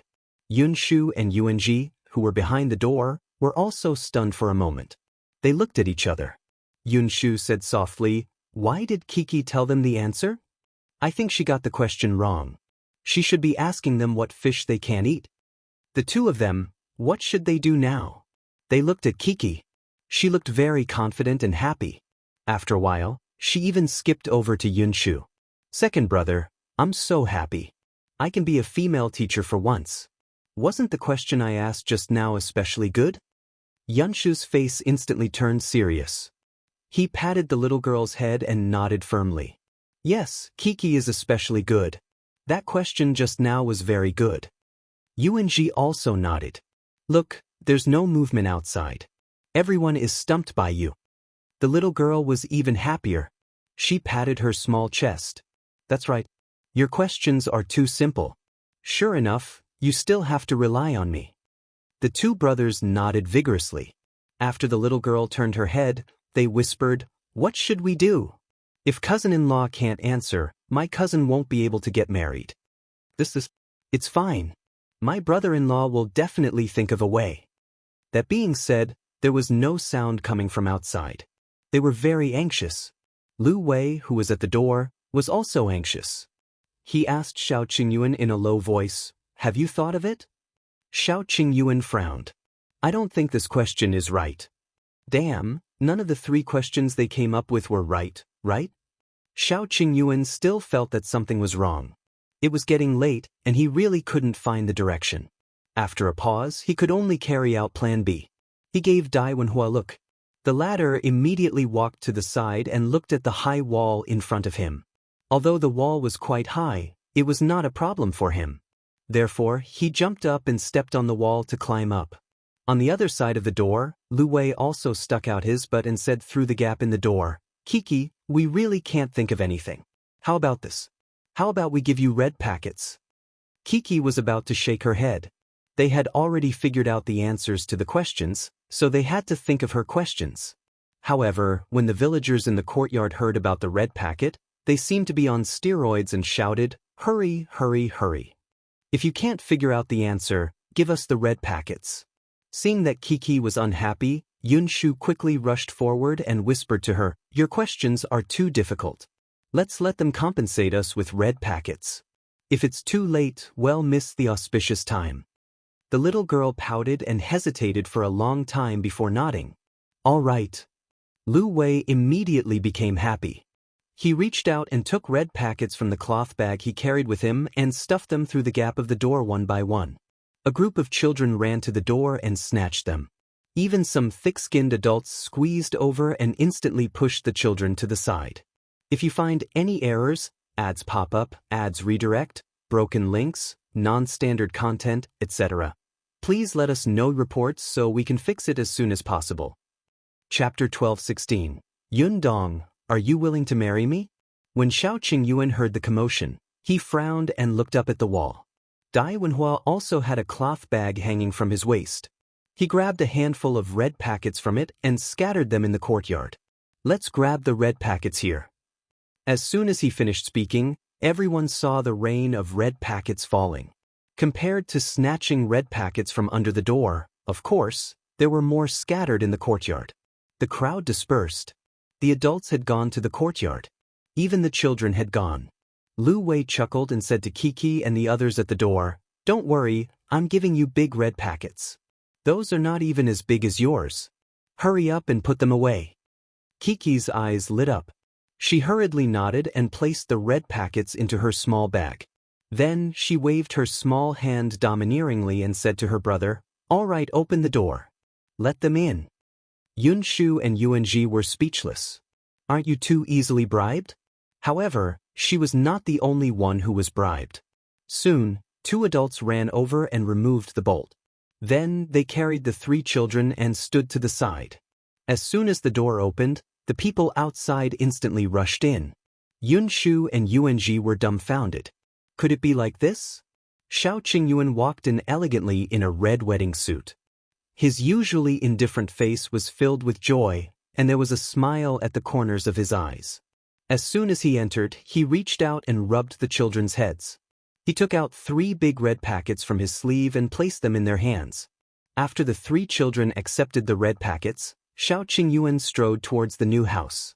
The sound of firecrackers could be heard outside the door. Along the way, someone shouted, "The groom is here. Hurry up, the groom is here." Gu Yundong, who had been sitting in the room and listening to the commotion outside, suddenly felt her heart beating rapidly. Her fingers subconsciously tightened around the wedding dress. Gu Dafeng quickly reached out to pull her and said softly, "Calm down." She couldn't calm down. Xiao Qingyuan entered and saw the person sitting on the edge of the bed. She was wearing a bright red wedding dress and had a red veil over her head. She sat there obediently like a painting. Xiao Qingyuan's throat instantly became dry. He swallowed hard before slowly taking a step forward. Many people in the room were talking. There were Madame Yang's, Eldest Aunt Gus, the bridesmaids, and others who followed in and asked for red packets. Xiao Qingyuan did not seem to hear these voices. He walked towards Gu Yundong step by step. When he reached the front, he suddenly squatted down. The room instantly fell silent as everyone turned to look at them. After a while, Xiao Qingyuan asked in a low voice, Yundong, I'm here to marry you today because I love you. In the future, I'll definitely treat you wholeheartedly and have no second thoughts. You'll be the only one in my life. No matter what happens in the future, I'll share blessings and difficulties with you. I won't leave you. From now on, you'll be in charge of the family. You'll control the family assets. When we have children, we'll educate them together. In that case, are you willing to marry me? Everyone looked at him in shock. This matter was already set in stone, but Xiao Qingyuan still made such an oath. Everyone present was shocked. Gu Yundong did not expect him to say such words. Her eyes turned hot. After a while, she nodded slowly. Xiao Qingyuan's nervousness was instantly appeased. The smile on his face widened before he stood up. If you find any errors, ads pop up, ads redirect, broken links, non-standard content, etc., please let us know reports so we can fix it as soon as possible. Chapter 12:17. Entering the bridal chamber, Gu Yundong was helped up by the bridesmaid and Tong Shuitao and left the house. When the group arrived at the central room, Gu Dajiang and Madame Yang were already sitting in the middle. Gu Yundong couldn't see their expressions, but she knew that Gu Dajiang must be filled with reluctance. Yundong. Gu Dajiang stood up and walked in front of her. He looked at his daughter and instantly choked. In the end, he still couldn't bear to part with her. Even though the place she was going to was just next door, it was still different. Gu Dafeng patted him. Gu Dajiang took a deep breath and gritted his teeth. From now on, you're the daughter-in-law of the Xiao family. You're Qingyuan's wife. If you suffer, come back. I'll stand up for you. You? Gu Dafeng tugged at him. What are you talking about? Gu Dajiang paused and took another breath before continuing. Qingyuan is a good person. He's quite good. He's good at both liberal and martial arts and is decisive in his actions. Father hopes that the two of you will be harmonious in the future. You will love and respect each other. You have to be considerate when you encounter things. You'll grow old together, understand? Gu Yundong's eyes stung even more. After a while, she hummed softly. Father, I know. Gu Dajiang looked at Xiao Qingyuan. I'll give my daughter to you. Father, don't worry. I'll take good care of Yundong and not let her suffer. I'll dote on her and love her. Gu Dajiang exhaled and looked at Madame Yang. Madame Yang held Gu Yundong's hand tightly, as if she finally realized that Yundong was getting married. Tears streamed down her face. Dong Dong, don't go. Gu Dajiang held back his reluctance and helped Madame Yang back slightly. Then he waved his hand. All right, don't miss the auspicious time. The bridesmaid hurriedly led Gu Yundong out and urged the bridal sedan chair to get ready. Gu Yundong walked a few steps and turned around. Hearing Madame Yang's cries, she could not move her feet. The bridesmaid began to urge her a second time and finally helped her out of the central room. Gu Dajiang and Madame Yang chased after them for a few steps. The firecrackers outside were even louder, and the guests' voices were lively. Seeing Gu Yundong get into the bridal sedan, Gu Dajiang finally couldn't help but turn around and return to his room. Madame Yang was stunned and hurriedly followed. The moment she pushed open the door, she saw Gu Dajiang wiping his eyes with a handkerchief. His eyes were red. Seeing Madame Yang enter, he forced a smile and said, I'm fine. The wind was a little strong just now and there was sand in my eyes. Madame Yang didn't know if she believed him or not. She took the handkerchief from his hand and wiped it for him. Gu Yundong sat in the sedan chair with her head slightly lowered, but her mind kept replaying her parents' sobbing voices. Like Gu Xiaoxi's wedding, the sedan chair walked around the village and finally stopped in front of the Xiao family's house. The bridesmaid helped the bride out of the sedan chair, stepped over the brazier, and walked on the red felt. Finally, she stood on the right side of the wedding hall. Xiao Qingyuan stood on the left, holding the red silk in his hand. He and Gu Yundong held it on both sides. When no one was paying attention, Xiao Qingyuan gently squeezed Gu Yundong's hand. Gu Yundong wanted to glare at him, but there was a red veil in front of her face. Suddenly, she heard the host's voice. One bow to heaven and earth. The bridesmaid supported her and guided her to turn around. Second bow to the parents. Xiao Qingyuan's parents weren't around either, so they continued to bow outside. Third bow to each other. Send them to the bridal chamber. As soon as the host finished speaking, Xiao Qingyuan couldn't stop smiling. His palms that were holding the red silk were covered in sweat. If you find any errors, ads pop up, ads redirect, broken links, non-standard content, etc., please let us know reports so we can fix it as soon as possible. Chapter 12:18 Consummation Wine. After entering the new room, Gu Yundong was led to the wedding bed. She heard the shouts of the crowd. The veil is to be removed. The groom quickly removed the veil. A scale was immediately stuffed into Xiao Qingyuan's hand. He grabbed the scale and was extremely nervous. The bridesmaids' congratulations and urging sounded in his ears. Someone pushed him. Xiao Qingyuan suddenly took a step forward and stood in front of Gu Yundong. He slowly took a deep breath and placed the scale under her veil. After a while, he gently pulled it away. Gu Yundong looked up. At that moment, Xiao Qingyuan felt that his breathing had stopped. Someone beside him exclaimed, "Wow, the bride is so beautiful." Yes, she was so beautiful. Xiao Qingyuan had never seen such a beautiful Gu Yundong. He felt that his throat was extremely dry and itchy. When the people standing in the room saw this, they could not help but cover their mouths and laugh.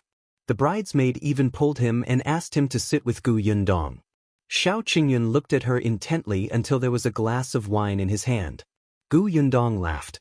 Why did he become so silly? This is consummation wine, the bridesmaid said with a smile. Drink this consummation wine and wish the bride and groom a long and happy marriage. Xiao Qingyuan suddenly came back to his senses and looked at the wine in his glass. The corners of his lips curled up. Gu Yundong's arms circled around his. The two of them looked up and finished the wine in their glasses. All right. May the bride and groom live happily ever after. Unity of heart and a life of harmony. The blessings came one after another. There were so many people in the room that it was impossible to tell who had said it. Dai Wenhua was smart. The cloth bag hanging on his waist was still there. He would give a red packet to anyone who said anything. For a moment, the atmosphere in the room became even more enthusiastic. Xiao Qingyuan secretly heaved a sigh of relief. Just as he was about to say a few words to Gu Yundong, he did not expect Lu Wei to suddenly pull him up. All right. They've already drunk the cross-cupped wine. Let's go outside and drink. Xiao Qingyuan only had time to glance at Gu Yundong before he was pulled out by Lu Wei. As the two houses were close and the people invited knew each other, the courtyard was filled with tables, be it the Gu family or the Xiao family. Almost all the villagers of Yongfu village were here. Everyone was already eating at the table. Xiao Qingyuan was brought to the main table by Lu Wei, who forced him to eat 2 mouthfuls of food before toasting him. He had already planned this. When Gu Xiaoxi got married, because Chang Yaya was pregnant, it was not good to get him too drunk. However, it was different now. Gu Yundong was healthy and had high martial art skills. It did not matter even if Xiao Qingyuan was drunk. Gu Yundong would definitely be able to handle it. Lu Wei expressed that he was fearless. He waved at Xiaowen. Bring me a jar of wine. All right. Xiaowen turned around excitedly. After a while, he and Xiao Wu each brought back a jar of wine. Lu Wei chuckled at Xiao Qingyuan. Come, fill your young master's cup. Xiaowen took a bowl and filled it up. Lu Wei stood in front of Xiao Qingyuan, who looked at him coldly. Lu Wei was not afraid. Today is your big day. It's fine if you didn't give me face in the past, but if you don't drink today, it's equivalent to not giving your wife face. Isn't that right, everyone? With someone taking the lead, the others cheered on the spot. That's right. If you find any errors, ads pop up, ads redirect, broken links, non-standard content, etc., please let us know reports so we can fix it as soon as possible. Chapter 12:19 He didn't dare to try. Xiao Qingyuan glanced at the bowl of wine and looked at Lu Wei meaningfully. You won't regret it? I won't regret it. Lu Wei shook his head. Although he was anxious, it didn't matter. It was worth it even if Xiao Qingyuan got even with him later. Xiao Qingyuan nodded, took the bowl of wine, and drank it. Good. The crowd cheered. Lu Wei laughed out loud and got Xiaowen to fill it up again. Dai Wenhua, who was at the side, looked at the bowl of wine thoughtfully. He paused and suddenly sniffed the jar of wine when Xiaowen was not paying attention. Xiaowen was shocked and immediately took 2 steps back. Then, he looked at Dai Wenhua with a dry smile and pretended that nothing had happened. Dai Wenhua smiled. Yes, it smelled like alcohol, but it was very faint. There were other smells mixed in. He thought of Xiao Qingyuan's identity as a medical expert and immediately understood. After he drank the second bowl of wine, Dai Wenhua leaned towards Xiao Qingyuan under Xiao Wen's apprehensive gaze and whispered, "You can't do that. This isn't wine, right?" Xiao Qingyuan glanced at him from the corner of his eye. He didn't feel guilty or flustered at all after being exposed. He also said softly, "I rarely drink. My alcohol tolerance is too low, and I get drunk easily. If I get drunk, wouldn't it be bad if I spout nonsense and say something I shouldn't say?" Dai Wenhua was speechless. This was a threat. That's right. Xiao Qingyuan knew many secrets, such as the Tao family's matter, the Zhang family's matter, and his and Qin Wenzheng's motive for entering the deep mountains. If these were to be spread, the consequences would be unimaginable. All their efforts would be in vain. Dai Wenhua couldn't help but grind his teeth. He didn't believe that Xiao Qingyuan's alcohol tolerance was bad, but he didn't dare to take chances. After taking a deep breath, Dai Wenhua smiled again. "That's good. You have the foresight. Thank you for the compliment." Xiao Qingyuan nodded and drank the third bowl of wine. Dai Wenhua found it strange that this thing could make people blush after drinking it. It was amazing. Lu Wei didn't notice anything wrong at all. Xiao Wu was pouring wine for the other guests, so his jar of wine was naturally real. There were a lot of people and it was noisy. In the bridal chamber, Gu Yundong could hear Lu Wei's loud voice. She was holding a bowl of boiled eggs with brown sugar. Dong Xiulan had brought it to her just now. There were only her, Dong Xiulan, and Tong Xuetao in the room. Gu Yundong ate very slowly. There were too many things on her head and they were very heavy. She wanted to take them down, but Dong Xiulan stopped her. "Take your time. Eat some rice to fill your stomach after you're done. I don't know when the commotion outside will end." "Thank you, Auntie." "What are you thanking me for?" Dong Xiulan looked at her lovingly. "It's my greatest wish to see you and Qingyun get married and grow old hand in hand." As she spoke, she was a little sad. "In the past, I was always worried that Qingyun would be alone for the rest of his life. He would grow old alone and not even have a companion. Until he met you. You didn't care about his bad reputation or his unlikable personality. You accompanied him to open a shop and build a house. I was so happy to see the two of you getting together." She patted Gu Yundong's hand. "Don't worry. I know Qingyuan. He's a good child. You stayed by his side when he had nothing. No matter how promising he is in the future, he will dote on you and love you. He won't let you down. If you find any errors, ads pop up, ads redirect, broken links, non-standard content, etc., please let us know reports so we can fix it as soon as possible." Chapter 12:20. Feed me. Gu Yundong finished the last of her sugar water and smiled. "I know, Annie. It's precisely because he's very, very good that I agreed to marry him." Yes, Xiao Qingyuan was very, very good. He had given her everything. He could put his life in her hands. It was actually not easy to meet such a person in this life.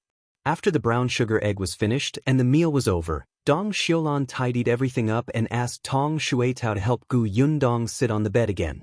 She carried the bowl and chopsticks out. As soon as she went out, she saw that there was still a commotion over there. After Xiao Qingyuan walked around toasting, he looked a little delirious. Lu Wei went to help him up, and Xiao Qingyuan almost pressed him to the ground. The group of people hurriedly helped him up. Seeing this, Dong Xiulan hurriedly squeezed over. All right. Don't you see how drunk he is? Enough. Today is a big day. Are you really not going to let him consummate his wedding?" That was what Lu Wei thought. Just as he was about to retort, he suddenly heard Xiao Quan say softly from behind, "Young Master Lu, the medical book says that if people drink too much, they will be poisoned." Lu Wei was shocked. "Are you serious?" "Yes." Xiao Quan nodded seriously and sincerely. "If our young master is poisoned, then..." Gu Yundong's furious face flashed across Lu Wei's mind. He shuddered violently and hurriedly said, "Yes. After all, it's your wedding night. We're good brothers. We can't let him have a bad time, right? After that, Lu Wei and Dai Wenhua helped Xiao Qingyuan back to his chamber. Gu Yundong looked at the drunk Xiao Qingyuan in surprise. Before she looked at him, Lu Wei quickly said, "He drank a little too much. Take care of him. Well, leave first. We won't disturb you." With that, he quickly left with Dai Wenhua. Dai Wenhua looked at him in amusement. "Why do I feel that you're more afraid of Gu Yundong?" Lu Wei looked like he was ignorant. "If I offended Xiao Qingyuan, at most, he would beat me up. If I offend Gu Yundong, she will plot against me." Dai Wenhua was enlightened. "So you dare to force Xiao Qingyuan to drink, but you don't dare to disturb Gu Yundong's bridal chamber?" It was good that everyone knew this in their hearts. There was no need to say it out loud, right? Lu Wei looked back and ran away quickly. In the chamber, Gu Yundong had just supported Xiao Qingyuan when she saw him slowly sit up straight and hold her hand. Gu Yundong was stunned. She pursed her lips and smiled. "I was wondering how you got drunk by Lu Wei. So you were lying to him. He wanted to ruin my wedding night. How can I let him have his way?" Xiao Qingyuan lowered his head, grabbed her hand, and kissed it. He asked in a low voice, "Have you eaten?" "Yes, Auntie Dong just sent some food over. As for you, you didn't eat much, right?" "I had no choice but to drink," Xiao Qingyuan said as he took off the hair accessory on her head and placed it on the table. Gu Yundong finally felt much more relaxed. She rubbed her neck slightly and handed the pastries on the table to Xiao Qingyuan. "Eat some first." "Feed me." Gu Yundong blushed. However, she fed him the pastries in the end. Xiao Qingyuan looked at her as he ate. "It's delicious." "Then eat more." Gu Yundong felt uncomfortable under his gaze. She got up and went to get another pastry plate. If you find any errors, ads pop up, ads redirect, broken links, non-standard content, etc., please let us know reports so we can fix it as soon as possible. Chapter 12:21. Wedding night. Unexpectedly, just as he stood up, his hand was grabbed and his body was gently pulled back. Gu Yundong was caught off guard and took 2 steps back before sitting on Xiao Qingyuan. A pair of hands appeared at her waist. Before Gu Yundong could react, she was pressed onto the bed. She could hear his hot and rapid breathing. "But I want to eat you." Gu Yundong turned her head slightly and a shadow fell on top of her. She felt a warm touch on her lips. Gu Yundong did not know when Xiao Qingyuan stopped. In a daze, she seemed to hear him call for water. Then, she fell asleep again. She seemed to have woken up several times. Every time, she was in his arms and he hugged her tightly. At dawn, Xiao Qingyuan opened his eyes. Even though he did not sleep much that night, when he woke up, he was still in high spirits and extremely satisfied. Looking at his wife sleeping soundly in his arms, Xiao Qingyuan couldn't suppress the smile on his face. He couldn't help but hug her tighter until she moaned softly before he let go. He hugged her for a while more before planting a kiss on her forehead. Then, he slowly let go of her and got out of bed silently. The sky was already bright outside. The entire courtyard of the Xiao family was quiet. Last night, before everyone left, they must have cleaned up. The tables were very neatly placed. Xiao Qingyuan put on a shirt and went straight to the kitchen. There was no one in the Xiao family today. Whether it was Xiao Wen and the others or Auntie Lu, they all went to the Gu family to rest. There were only him and Gu Yundong in the entire Xiao house. This was what Xiao Qingyuan had specially instructed. It was the first day of their marriage, and he did not want anyone to disturb them. There were still leftovers from yesterday in the kitchen. Xiao Qingyuan's culinary skills were not good, but he had also learned from Auntie Lu recently. One could get too occupied when cooking and burn half the kitchen down. But what about using a casserole? As a medicinal herb merchant and a doctor, Xiao Qingyuan knew how to brew medicine. Therefore, he directly placed the casserole over the charcoal fire and it was immediately convenient. On the first day of their marriage, he wanted to cook a pot of porridge for his wife. In the past, she had always made delicious food for him. Now, he wanted her to enjoy it. Xiao Qingyuan lit the fire, washed the rice, and added water. When the clay pot began to bubble, his tense body finally relaxed. The porridge was mixed with mushrooms, lean meat, yams, and other things. Xiao Qingyuan felt that it was quite fragrant and took a bite. Only then did he bring a big porcelain bowl over and pour the porridge in. Then, she placed it on the tray and carefully carried it into the room. Gu Yundong was still sleeping. She was so tired that she was curled up in the blanket. Xiao Qingyuan walked to the edge of the bed, took off his shoes and lay down. He hugged her gently from behind and looked at her face quietly, as if he could never get enough of her. Now, he had a wife and family. When he woke up this morning and saw her lying beside him, Xiao Qingyuan felt unprecedented satisfaction. The body in his arms moved. Seeing that it was about time and the porridge was already cool, Xiao Qingyuan lowered his head and kissed her. He said softly, "Get up and eat something first. Your stomach is starting to growl, okay?" Gu Yundong opened her eyes slightly, still in a daze. Xiao Qingyuan couldn't help but kiss her again. "I made porridge. Do you want to try it? If you find any errors, ads pop up, ads redirect, broken links, non-standard content, etc., please let us know reports so we can fix it as soon as possible."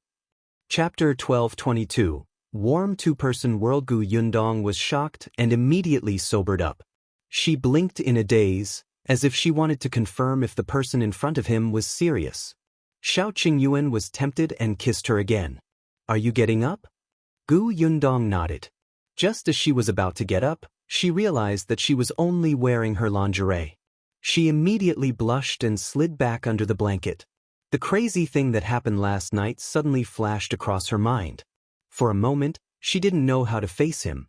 The soreness in her body belatedly surged, making her glare at Xiao Qingyuan unhappily. She had clearly said stop, but he still refused.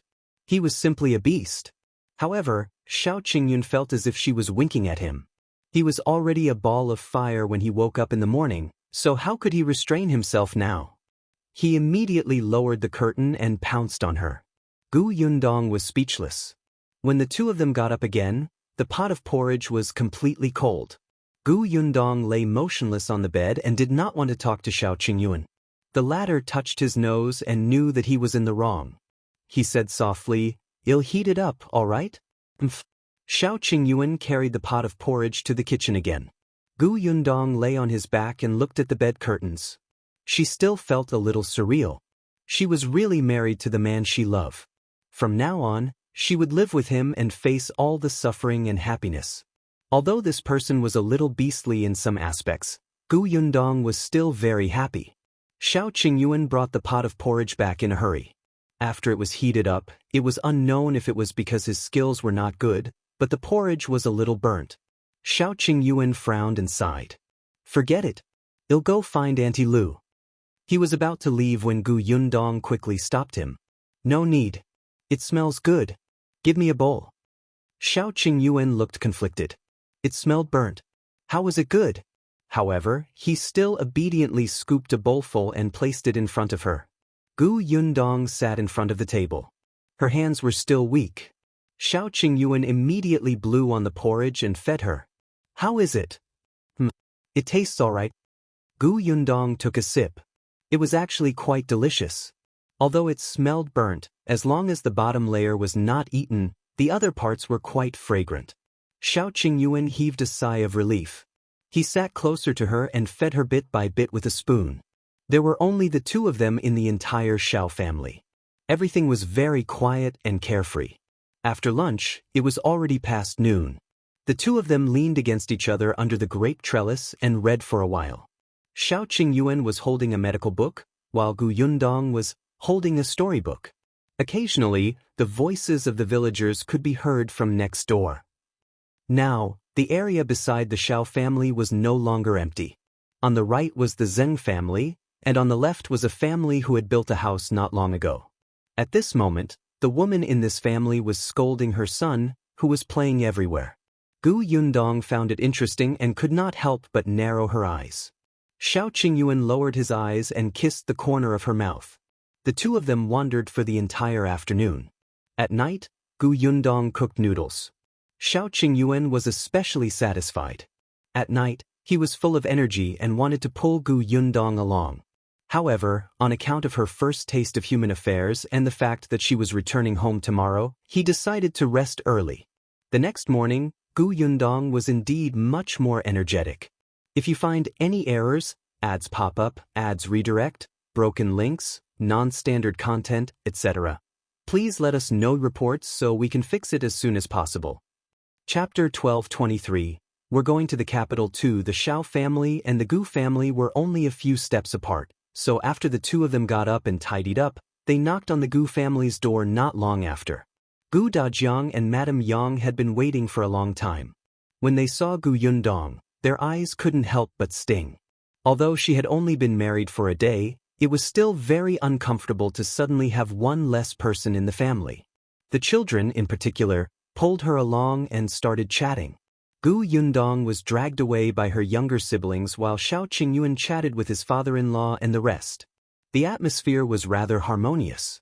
Madame Dai, Nye Shuang, and the others had left Fengkai County a day earlier. Lu Wei and the others had also returned to the county. The rest were all family. During lunch, Qin Shu came over. He had gone to the county city to buy things yesterday. Previously, he had been a spy for Qin Wenzheng and had received some rewards. He had money in his hands. He had to make a trip back to Qinan village after buying the gifts. He would leave today. When passing by Yongfu village, he came to Gu Yundong and Xiao Qingyuan to bid farewell. Qin Shu was very reluctant. I'm going to the capital after I'm done with the village chief and the others. From now on, I'll work for Mr. Qin. I don't know when I'll see you guys again. Gu Yundong smiled. We should be able to meet soon. Huh. Qin Shu did not understand. Gu Yundong said, we'll be going to the capital in a few days. Really? Qin Shu was elated. Gu Yundong nodded, but the others looked reluctant. They had already told everyone about their decision to go to the capital. Everyone knew that he was going to the capital to find Xiao Qingyuan's biological parents. This was something that had to be done, so no one stopped them. However, everybody did not know when they would return. Qin Shu received the news he wanted and left happily. There was a carriage waiting at the entrance of the village. The coachman was Qin Wenzheng's man who specially sent him back. After Gu Yundong sent him off, she returned to prepare for her trip to the capital. The main reason was that there were many things to do at home, especially in the industry. For this reason, Gu Yundong specially called the few people in charge for a meeting. The location was Xiao Qingyuan's house. The workshop was now on the right track, and Gu Yundong had given Tong in full authority. In addition to him, there were 4 other junior managers. One of them was Zheng Hu. From white sugar to canned fruits to sweets, they each had their own areas of responsibility. Everything was in order. Then there was the orchard. Zhao Zhu and his son, Gaoxing, were in charge of the orchard. Gaoxing's original name was Zhao Jingyong, and the father and son were now taking care of the orchard. Now that the orchard was huge, Zhao Zhu had already given Zhao Jingyong a portion of his power. His son slowly learned how to manage it. Immediately after that was the county shop, which was managed by Chen Jinkai. Finally, there were the people in charge of acquisition and delivery, Big Qian, Chen Jinbao, and Tong Ping. The 11 of them sat in the study, feeling a little excited and nervous. They had never experienced such a scene before. Everyone was gathered together for a meeting? Gu Yundong sat in front of the desk and told them about her trip to the capital. Everyone below was stunned. Boss is going to the capital? How long will you be gone for? Gu Yundong naturally would not say that she was going to look for Xiao Qingyuan's parents. I'm not sure how long he'll be gone. Previously, the eldest daughter of the Nye family bought a shop in the capital and planned to bring the milk tea to the capital. I want to take a look and open the shop. Besides, I also want to see the environment in the capital. Perhaps I can open a Gus in the capital. If you find any errors, ads pop up, ads redirect, broken links, non-standard content, etc., please let us know reports so we can fix it as soon as possible. Chapter 12:24. Meeting opening Gus in the capital? Everyone was overjoyed. Excitement flashed across their faces. Our Gus is arriving in the capital so quickly? That's great. It's the capital. By then, Gus' reputation will become more and more famous. Boss, what can we do for you? That's right. Boss, are we going to the capital too? Gu Yundong waved her hand to calm them down. We're still preparing for the opening of the shop in the capital. How can it be so easy to open a shop? However, the matters in the county can't be relaxed just because I'm not around. That's why I summoned you here today to discuss your mission after I go to the capital. Everyone fell silent and immediately sat up straight. Gu Yundong looked at Tong and, "I'll leave the workshop to you. If there's anything you can't resolve, you can look for the village chief." In Yongfu village, Uncle Chen's words carry a lot of weight. If you really can't resolve the problem, get someone to send a letter to my father. He will have a way. Tong nodded solemnly. "Yes, Mississippi," he said in an exceptionally serious tone. Tong will definitely not let Miss down. Gu Yundong then said to the 4 junior managers, "Each of you is responsible for a job, so you have a huge responsibility. For food producers, the most important thing is to be clean. I don't want the workshop to be dirty and messy, and I don't want to follow in the footsteps of the Zhang family. Boss, don't worry. We won't do anything heartless." Gu Yundong nodded and then looked at Zhou and his son. "I'll leave the orchard to you. There are many fruit trees planted this year. You can recruit more people when picking the fruits. Don't let the fruits rot in the ground." "All right, boss." Gu Yundong did not know much about the orchard, so she wouldn't point fingers. She trusted Zhou. Next was the matter in the county city's Gus shop. She looked at Chen Jinkai. The business of the shop is getting better and better now, but there are no lack of blind people looking for trouble. If it can be resolved, it can be resolved. If it can't be resolved, you can ask Uncle Lu for help. "Yes, boss." Finally, it was time for purchase and delivery. Gu Yundong looked at Big Qian. "You're already familiar with those fruit farmers, and you're also flexible. I'm not worried about this. I'm just worried that some people will raise the price on the spot when they see that business is good. Although you've already signed the contract, you can't guarantee that you'll be 100% assured. You should have a bottom line in your heart. If they cross the line, you'd rather not buy those fruits." Big Qian agreed. "Don't worry, boss. We have our own orchard now. Those people will suffer if they destroy the contract. I'll pay attention." "That's good. Finally, it's time for delivery." Gu Yundong said to Chen Jinbao and Tong Ping, "The products produced by our Gu family have always been scarce and eye-catching. You're quite familiar with the route. But just because it has been peaceful doesn't mean that it'll be fine later. Be careful on the way." The 2 of them immediately nodded. In fact, they had heard some rumors before that someone was recruiting people to intercept the goods on the way. However, they had also hired people from the escort agency to follow them. There wouldn't be any major problems for the time being. "I'm almost done. You're all working for the Gu family. Even though everyone is in charge of different areas, no matter what, a problem on one side will affect other aspects. I hope you can help each other and work together to solve the problem." "Yes, boss." Gu Yundong heaved a sigh of relief and left after giving some more instructions. "If you find any errors, ads pop up, ads redirect, broken links, non-standard content, etc., please let us know reports so we can fix it as soon as possible." Chapter 12:25. Her mother is too cute on the other side. Xiao Qingyuan had already finished talking to the shopkeeper of the medicinal shop. He had also hired some people to be in charge of communicating with the farmers to buy medicine, plant medicine, concoct medicinal herbs, and run the pharmacy. Before he went to the capital, he had to make arrangements clearly. After settling the business matters, Gu Yundong and Xiao Qingyuan went to the county city. Qin Wenzheng had already left and returned to the capital. There was still a teacher in the school who continued to educate Yunshu and the others. Gu Yundong and Lu Wei went to the Lu residence. When Lu Wei saw them, he rushed forward excitedly and said, "Let me tell you something." Seeing how mysterious he was, Gu Yundong could not help but roll her eyes. "Tell me." Peng Zongfei's wife has been sent to a temple outside the city to cultivate for half a year. Gu Yundong was surprised. "You mean Madame Yao?" Lu Wei had a look of, "You're pretending to be innocent," on his face. "Isn't it all because of you?" Gu Yundong frowned. "Because of her?" The last time she interacted with Madame Yao was on the day of her wedding. As expected, Lu Wei couldn't wait to speak. "On the day of your wedding, did that Madame Yao go to look for you? She even threatened you?" Xiao Qingyuan raised his eyebrows. Madame Yao went to threaten you? Why didn't he know about this?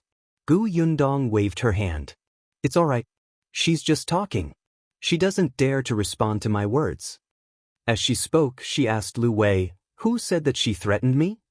Oh, your mother. Gu Yundong, that's right. Other than her and Madame Yao, Madame Yang was also in the room. Although her mother was ignorant, she could see clearly and knew that Madame Yao's gaze and tone were not good back then. She might not understand the meaning of Madame Yao's words, but she could remember her words and tell others in detail. At that time, Madame Yao did not take Madame Yang seriously at all. Who knew that she would fall into her hands? After Madame Yang sent Gu Yundong off to get married, she was listless. It was only when she saw Madame Yao hurriedly find Peng Zhongfei and was about to leave the Gu family that she suddenly remembered Madame Yao's hostile expression towards Gu Yundong in the new room. She rushed over, looking like she wanted to settle scores with Madame Yao. Peng Zhongfei happened to be nearby and instantly heard most of Madame Yang's words. He was so angry that he was about to explode. Alright, he knew he shouldn't have brought Madame Yao out of the door. This incompetent woman only knew how to drag him down. It was one thing to offend Gu Yundong once, but she actually wanted to find trouble with her on her wedding day. Was she tired of living? Peng Zhongfei did not flare up on the spot. After returning home, he started to settle scores with Madame Yao. Lu Wei laughed. We didn't know about this at first, but concubine Xia of the Peng family was so eager to see the world in chaos that she exposed it. Now we all know, huh? The corners of Gu Yundong's mouth twitched. She had not done anything yet. Madame Yao was courting death. Her mother had never mentioned this to her. Her mother was really too cute. Gu Yundong suddenly wanted to go back and see Madame Yang, so after telling the Lu family that she was going to the capital in a few days, she and Xiao Qingyuan could not wait to return to Yongfu village. They were leaving in a few days. She wanted to go back and spend time with her family. The carriage stopped at the entrance of the Gu residence. Gu Yundong had just alighted from the carriage when she suddenly heard a sound coming from inside.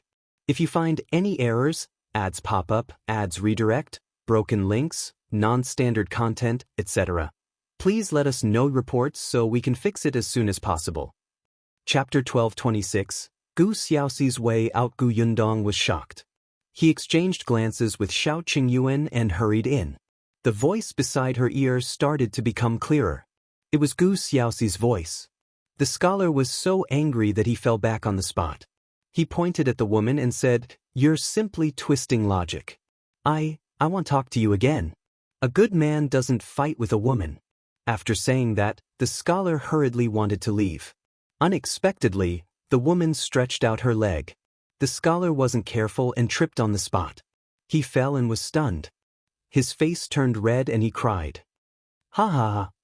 A burst of laughter rang out. Gu Yundong had already walked to the door of the central room and could see the situation inside clearly. Her uncle stood in the middle of the central room and was telling a story vividly. He was beaming with joy and his hands and feet were waving. As for Chang Yaya, Madame Yang, Eldest Aunt, Bian Han, Gu Dajiang, Little Kiki, and the others, they surrounded him and applauded. Gu Yundong turned her head helplessly and looked at Xiao Qingyun. I thought something had happened. Gu Dajiang faced the door and was the first to see them. He quickly called them in. You're back?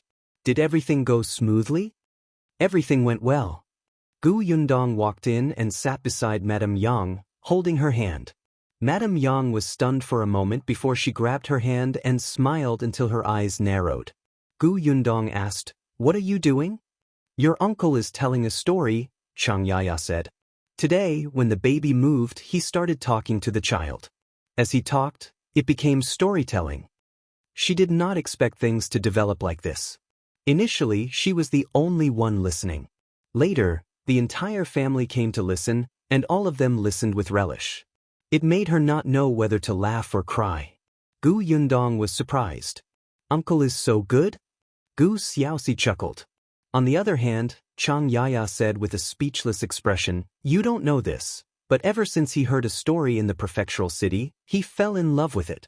The few times he went to the county city and passed by the tea house, he would stop and stand outside to listen.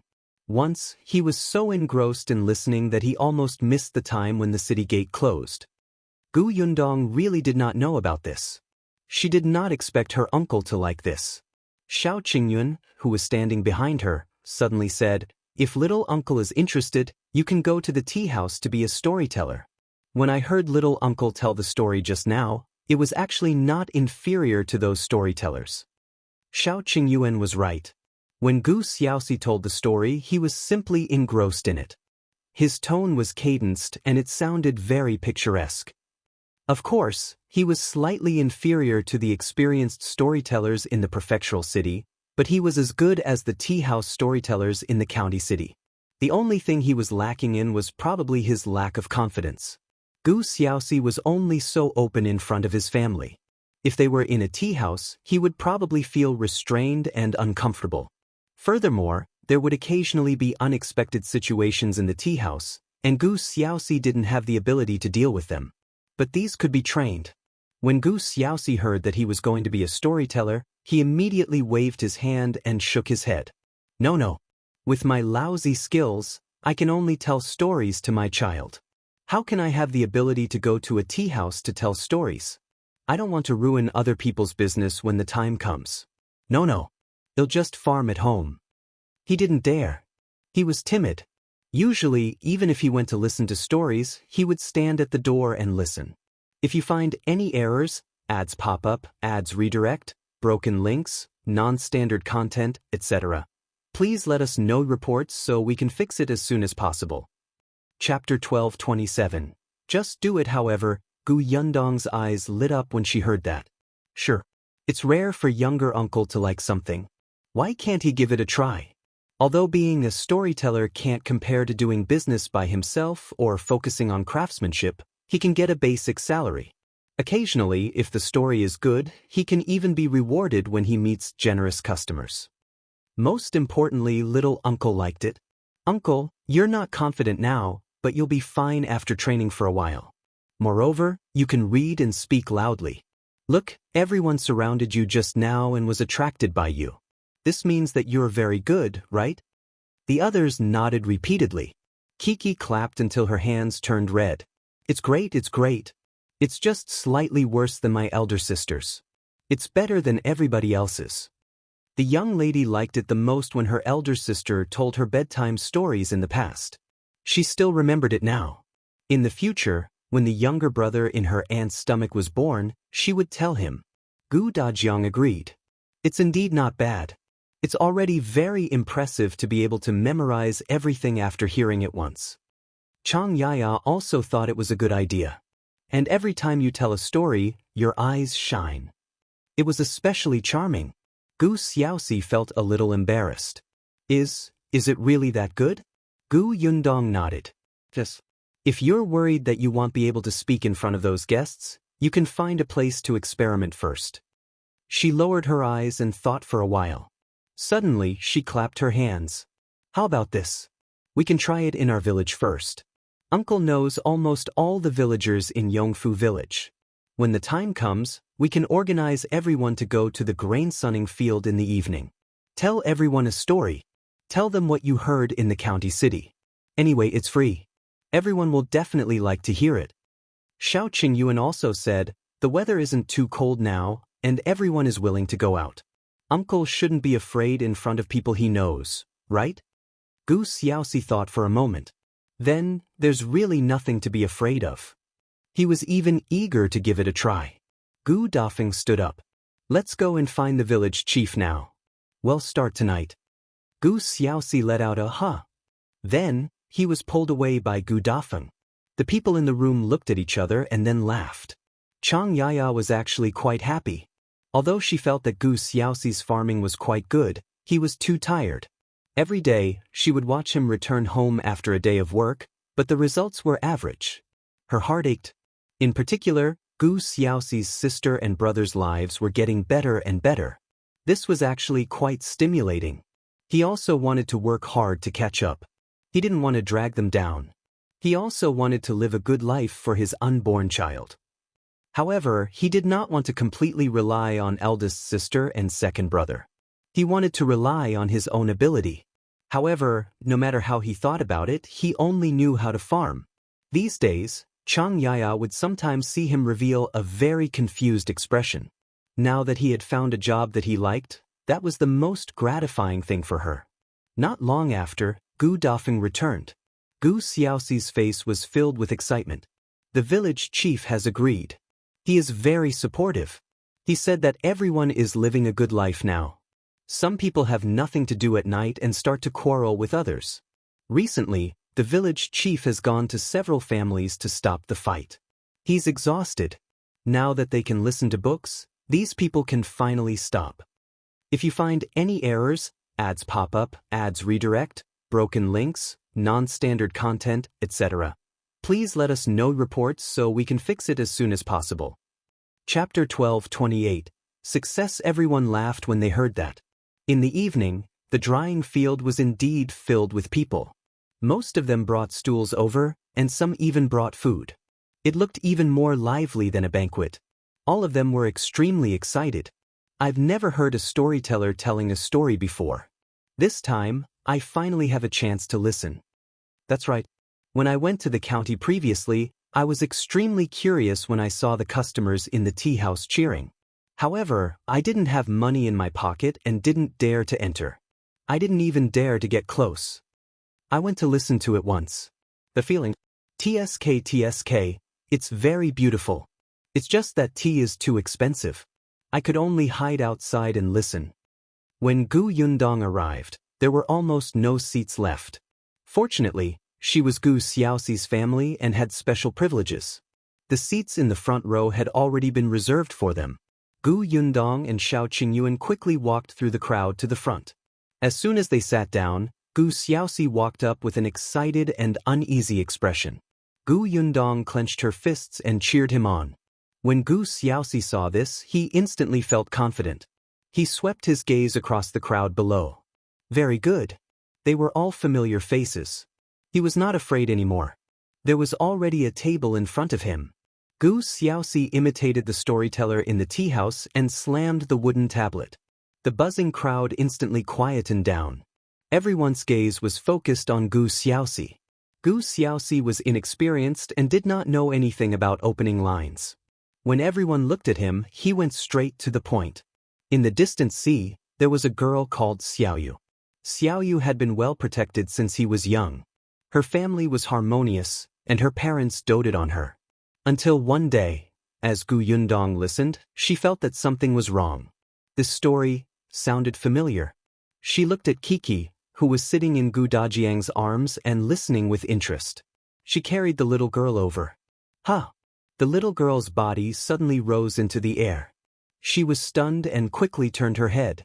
Seeing that her big sister was carrying her, she was immediately relieved. Gu Yundong held her small hand and asked in a low voice, "Did you tell this story to Uncle?" The little girl nodded. "That's right." Gu Yundong could not help but pinch her little face and shake her head in laughter. This was the bedtime story she told the little girl. It was almost a big adaptation of The Mermaid's Tale. It was mainly because Kiki was a glutton and she looked obedient and pleasant.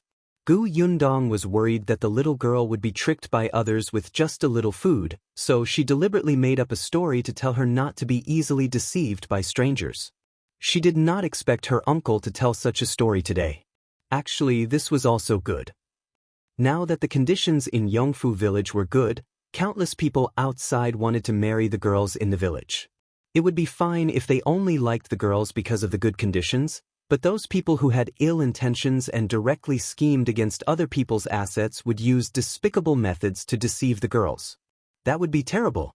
Xiaoyu's story was about how Xiaoyu was ignorant of the world and was deceived by a superficial person. In the end, she did not listen to her parents and insisted on being with that person. Not only did she get herself killed, but she also lost her family. The story was a little tragic, but it inexplicably resonated with many people. After Gu Xiaoxi finished speaking, the crowd lingered for a long time. Everyone was busy criticizing the inhumane scum in the story. No one noticed that there were one or two girls in the crowd who lowered their heads slightly, looking a little guilty. If you find any errors, ads pop up, ads redirect, broken links, non-standard content, etc., Please let us know reports so we can fix it as soon as possible. Chapter 1229. Departure to the capital. Later, Gu Yundong heard that a young man from another village had secretly interacted with a girl from Yongfu village. That girl was almost deceived by that young man. After listening to Gu Xiaoxi's story that night, the young lady went back and thought for a long time before telling her parents. The girl's parents immediately got someone to inquire about the young man's family. Only then did they know that not only was the young man's family poor, but his parents were also sluggards. He had 2 brothers and a sister-in-law at home. All the work was done by that sister-in-law. When the young man's family heard that the girls in Yongfu village were all rich, they tidied up the young man and let him seduce the girl. After marrying her, the girl's family would be able to support the young man's family. When the young lady heard this, she was almost scared silly. No wonder the young man refused to explain the situation at home or let his parents come over to propose marriage. He only kept coaxing her. The young lady was tricked until she could not find her bearings and was almost done. Gu Yundong sighed when she heard that. Chen Liang even came to look for Gu Xiaoxi and asked her to tell everybody a few more such stories to warn the villagers. He especially told everyone that there was no such thing as a pie falling from the sky. Gu Xiaoxi immediately became nervous when this mission came. He could tell stories, but he couldn't write stories. He went to look for Gu Dajiang. Gu Dajiang was passionate about writing, but what he wrote was too serious. Furthermore, they were all major matters related to the country. They were far from the scope of a story. In the end, Gu Yundong rubbed her face and helped Gu Xiaoxi write a few adapted stories. However, she wasn't a professional either. It was just that she had seen a lot of things. It was fine if she made up a few, but she couldn't do too many. Hence, she suggested to Gu Xiaoxi, "Uncle, you can actually observe the things around you more and change what really happened around everyone. If you magnify the good or bad aspects, it will be a fascinating story." Gu Xiaoxi was deep in thought. To Gu Yundong's surprise, the next day, Gu Xiaoxi came over with 2 stories. Gu Yundong took a look. Wasn't this what had happened to Gu Xiaoxi and Chang Yaya? They had been adapted and divided into 2 separate stories.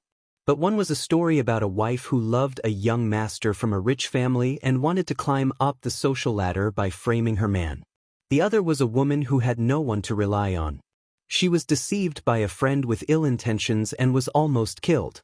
This was their personal experience. Gu Yundong could not help but look at Gu Xiaoxi.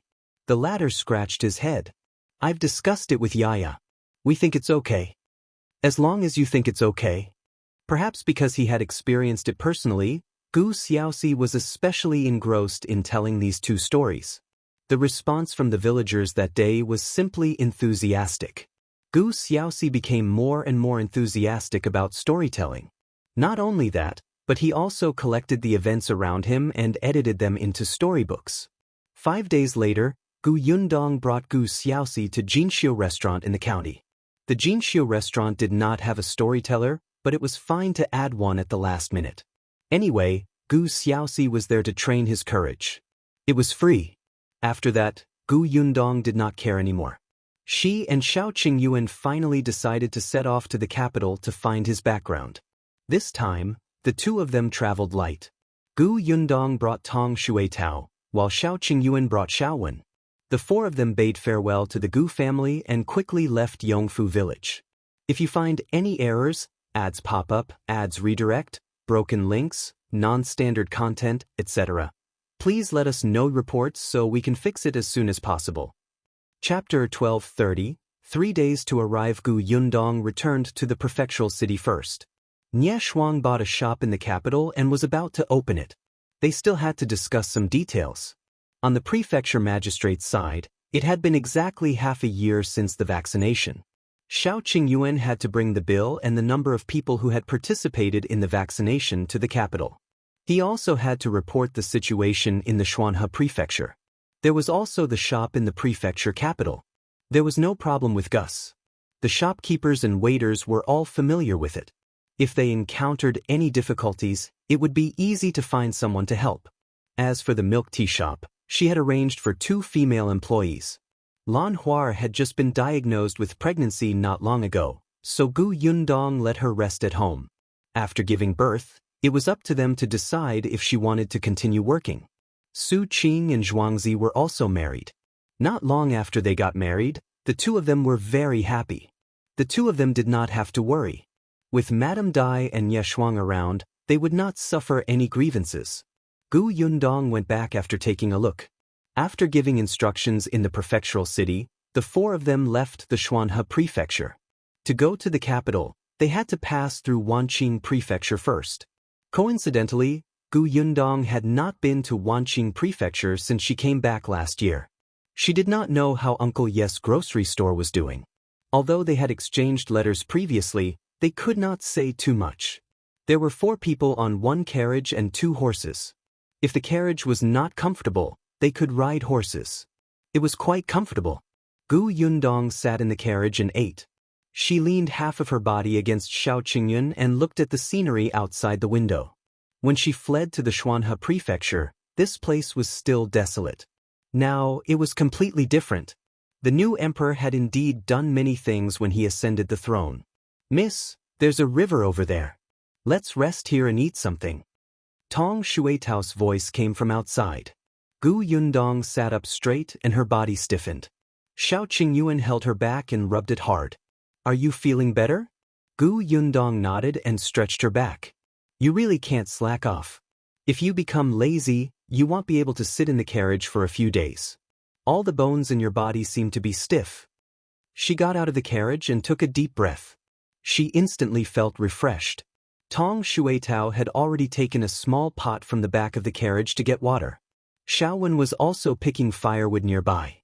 Gu Yundong looked around. "Where are we now? How long until we reach Wanqing prefecture?" Xiao Qingyuan tied her sleeve and replied, "At this speed, we will reach Wanqing prefecture in about 3 days." "That's good. The carriage makes me uncomfortable all over." Xiao Qingyuan smiled and said, "We'll set off later on horseback. When we reach Wanqing prefecture, we can take a boat to the capital. It's faster to travel by water and it'll be more comfortable to take a big ship." That was true. At the very least, she would not be stiffened. If she wanted to stand up, she could only get out of the carriage. As she spoke, Tong Shuetao had already taken out the ingredients and was preparing to set up the small stove. "Miss, do we still have any hot sauce? I think we've finished the jar from before." "Yes, I'll go get it." Gu Yundong quickly turned around and entered the carriage. She looked through it and found out that they actually finished the few jars she had brought along. She had made this spicy sauce. It was filled with oil, and it was especially fragrant with porridge and rice. The 4 of them would open 1 jar every few days to eat. Now that the last bottle was gone, she could only take out 2 bottles from her space. Just as she was about to take them down, she suddenly heard a commotion. If you find any errors, ads pop up, ads redirect, broken links, non-standard content, etc., please let us know reports so we can fix it as soon as possible. Chapter 12:31. Something missing. Gu Yundong was stunned. She was still in the carriage, but she had already lifted the curtain and looked out. Then she realized that a convoy was walking over. They stopped not far away. It seemed that they were also planning to rest. Xiao Qingyuan, who was outside the carriage, also looked at the convoy. It looked like a caravan transporting goods. There were 6 carriages in the entire convoy. The carriages were filled with large boxes and sacks. She did not know what they were. There were a total of 14 to 15 people, all of whom were tall and strong men. They also saw Xiao Qingyuan and the others. Seeing their clothes, they could roughly guess that the newly married couple was on a long trip. The leader came over to greet Xiao Qingyuan. "Little brother, we're a caravan transporting goods to Qingan prefecture. We're here to rest for a while. It's rare for us to be fated." "Little brother, where are you going?" "To Wanqing prefecture." "What a coincidence. We came from Wanqing prefecture. This place is not far from Wanqing prefecture. Where did you come from?" Xiao Qingyuan felt that this person was a little annoying. Why did he ask so many questions?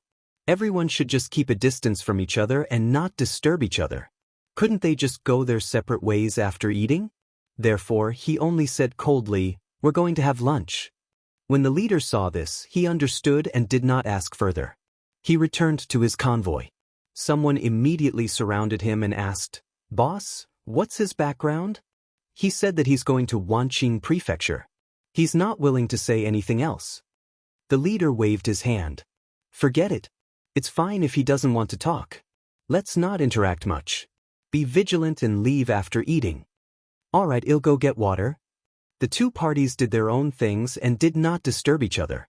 It was just, the convoy was eating dry rations and pancakes with water, and Gu Yundong's team was eating hot pot? Yes, hot pot. Before they came, Gu Yundong had stir-fried the base of the hot pot.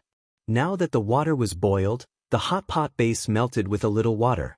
They had also bought some meat and vegetables from the county city they had passed last night. Now that everybody was hot and cooked, it was directly covered in hot sauce. It was simply delicious. The rich taste of the hot pot made the convoy swallow their saliva. Looking at the dry rations in their hands, they could not eat anymore. Are these people really on a trip? They're not here for an outing? The leader also felt that they were here for an outing. Who would go on a long trip with such things? Gu Yundong and the other three did not think so. Firstly, they were not in a hurry. Secondly, it was especially uncomfortable to stay in the carriage all day. It was rare for them to stop to rest and eat. Of course, they treated themselves to the best extent that they could. Besides, she and Xiaoxi Yuan had just gotten married. This trip was their honeymoon. Of course, she couldn't mistreat herself and leave behind regrets. Therefore, when she suddenly mentioned that she wanted to eat hot pot last night, the four of them immediately started to buy ingredients and prepared them. The people on the convoy's side became even more disoriented. They sniffed hard, regretting stopping at this place to suffer such a critical hit.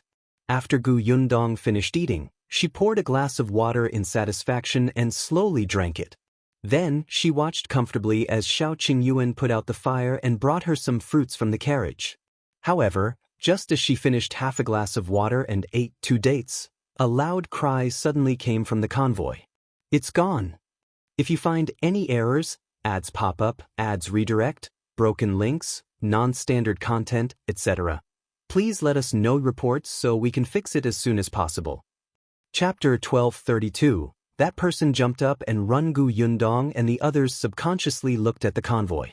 Everyone in the convoy stood up and looked nervously at the person who had spoken. "What's missing?" That person looked anxious. "Half of the big bag of steamed buns I bought last night is gone. Also, my 2 clothes are gone, and the water in the container is gone." The people in the convoy were stunned. That's all? Could you have forgotten where you left them? Did you eat the steamed buns yourself?" That person panicked. "I didn't. They're really missing. I originally planned to eat them tonight. I still have pancakes. Why would I eat steamed buns? This time, I brought 2 sets of clothes for changing.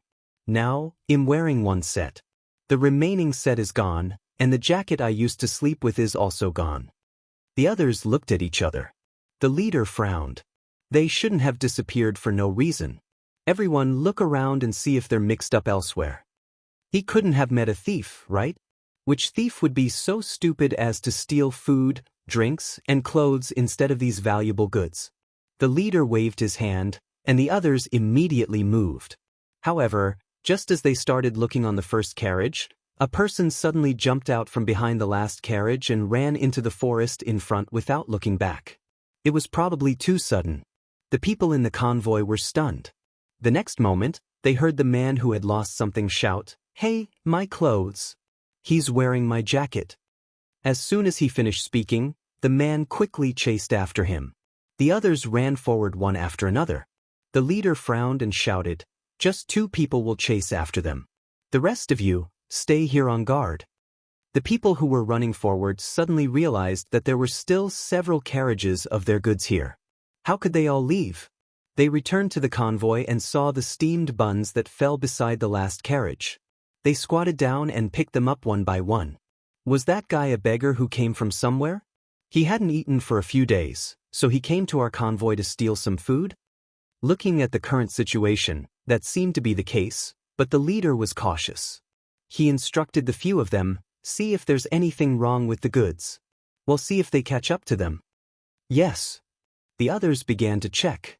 Not far away, Gu Yundong and Xiaoqing Yuan looked at each other and quietly continued walking by the river to digest their food. There seemed to be nothing else missing from the convoy. After a while, the two pursuers returned. However, they were the only ones who returned. The leader asked, "You didn't catch up?" "We followed him to the river on the other side of the forest. There's a bamboo raft parked on the shore. That person ran far away with a bamboo pole. We couldn't catch up." "Boss, are we missing anything?" "No." The leader frowned. "There are only 2 pieces of your clothes missing." The man who had lost his clothes sighed with a frown. However, it was a good thing that the goods weren't missing. However, the leader felt that it was not appropriate to complicate matters, so he called for everyone to stop resting and leave quickly. They didn't speak to Xiaoqing Yuan and the others anymore. They hurriedly packed up and the convoy quickly left. The lively lakeside instantly fell silent. Tong Shuitao went to Gu Yundong's side. "Miss, what do you think happened just now?" "I don't know. Anyway, it's none of our business. We'll leave later too. If you find any errors, ads pop up, ads redirect, broken links, non-standard content, etc., please let us know reports so we can fix it as soon as possible.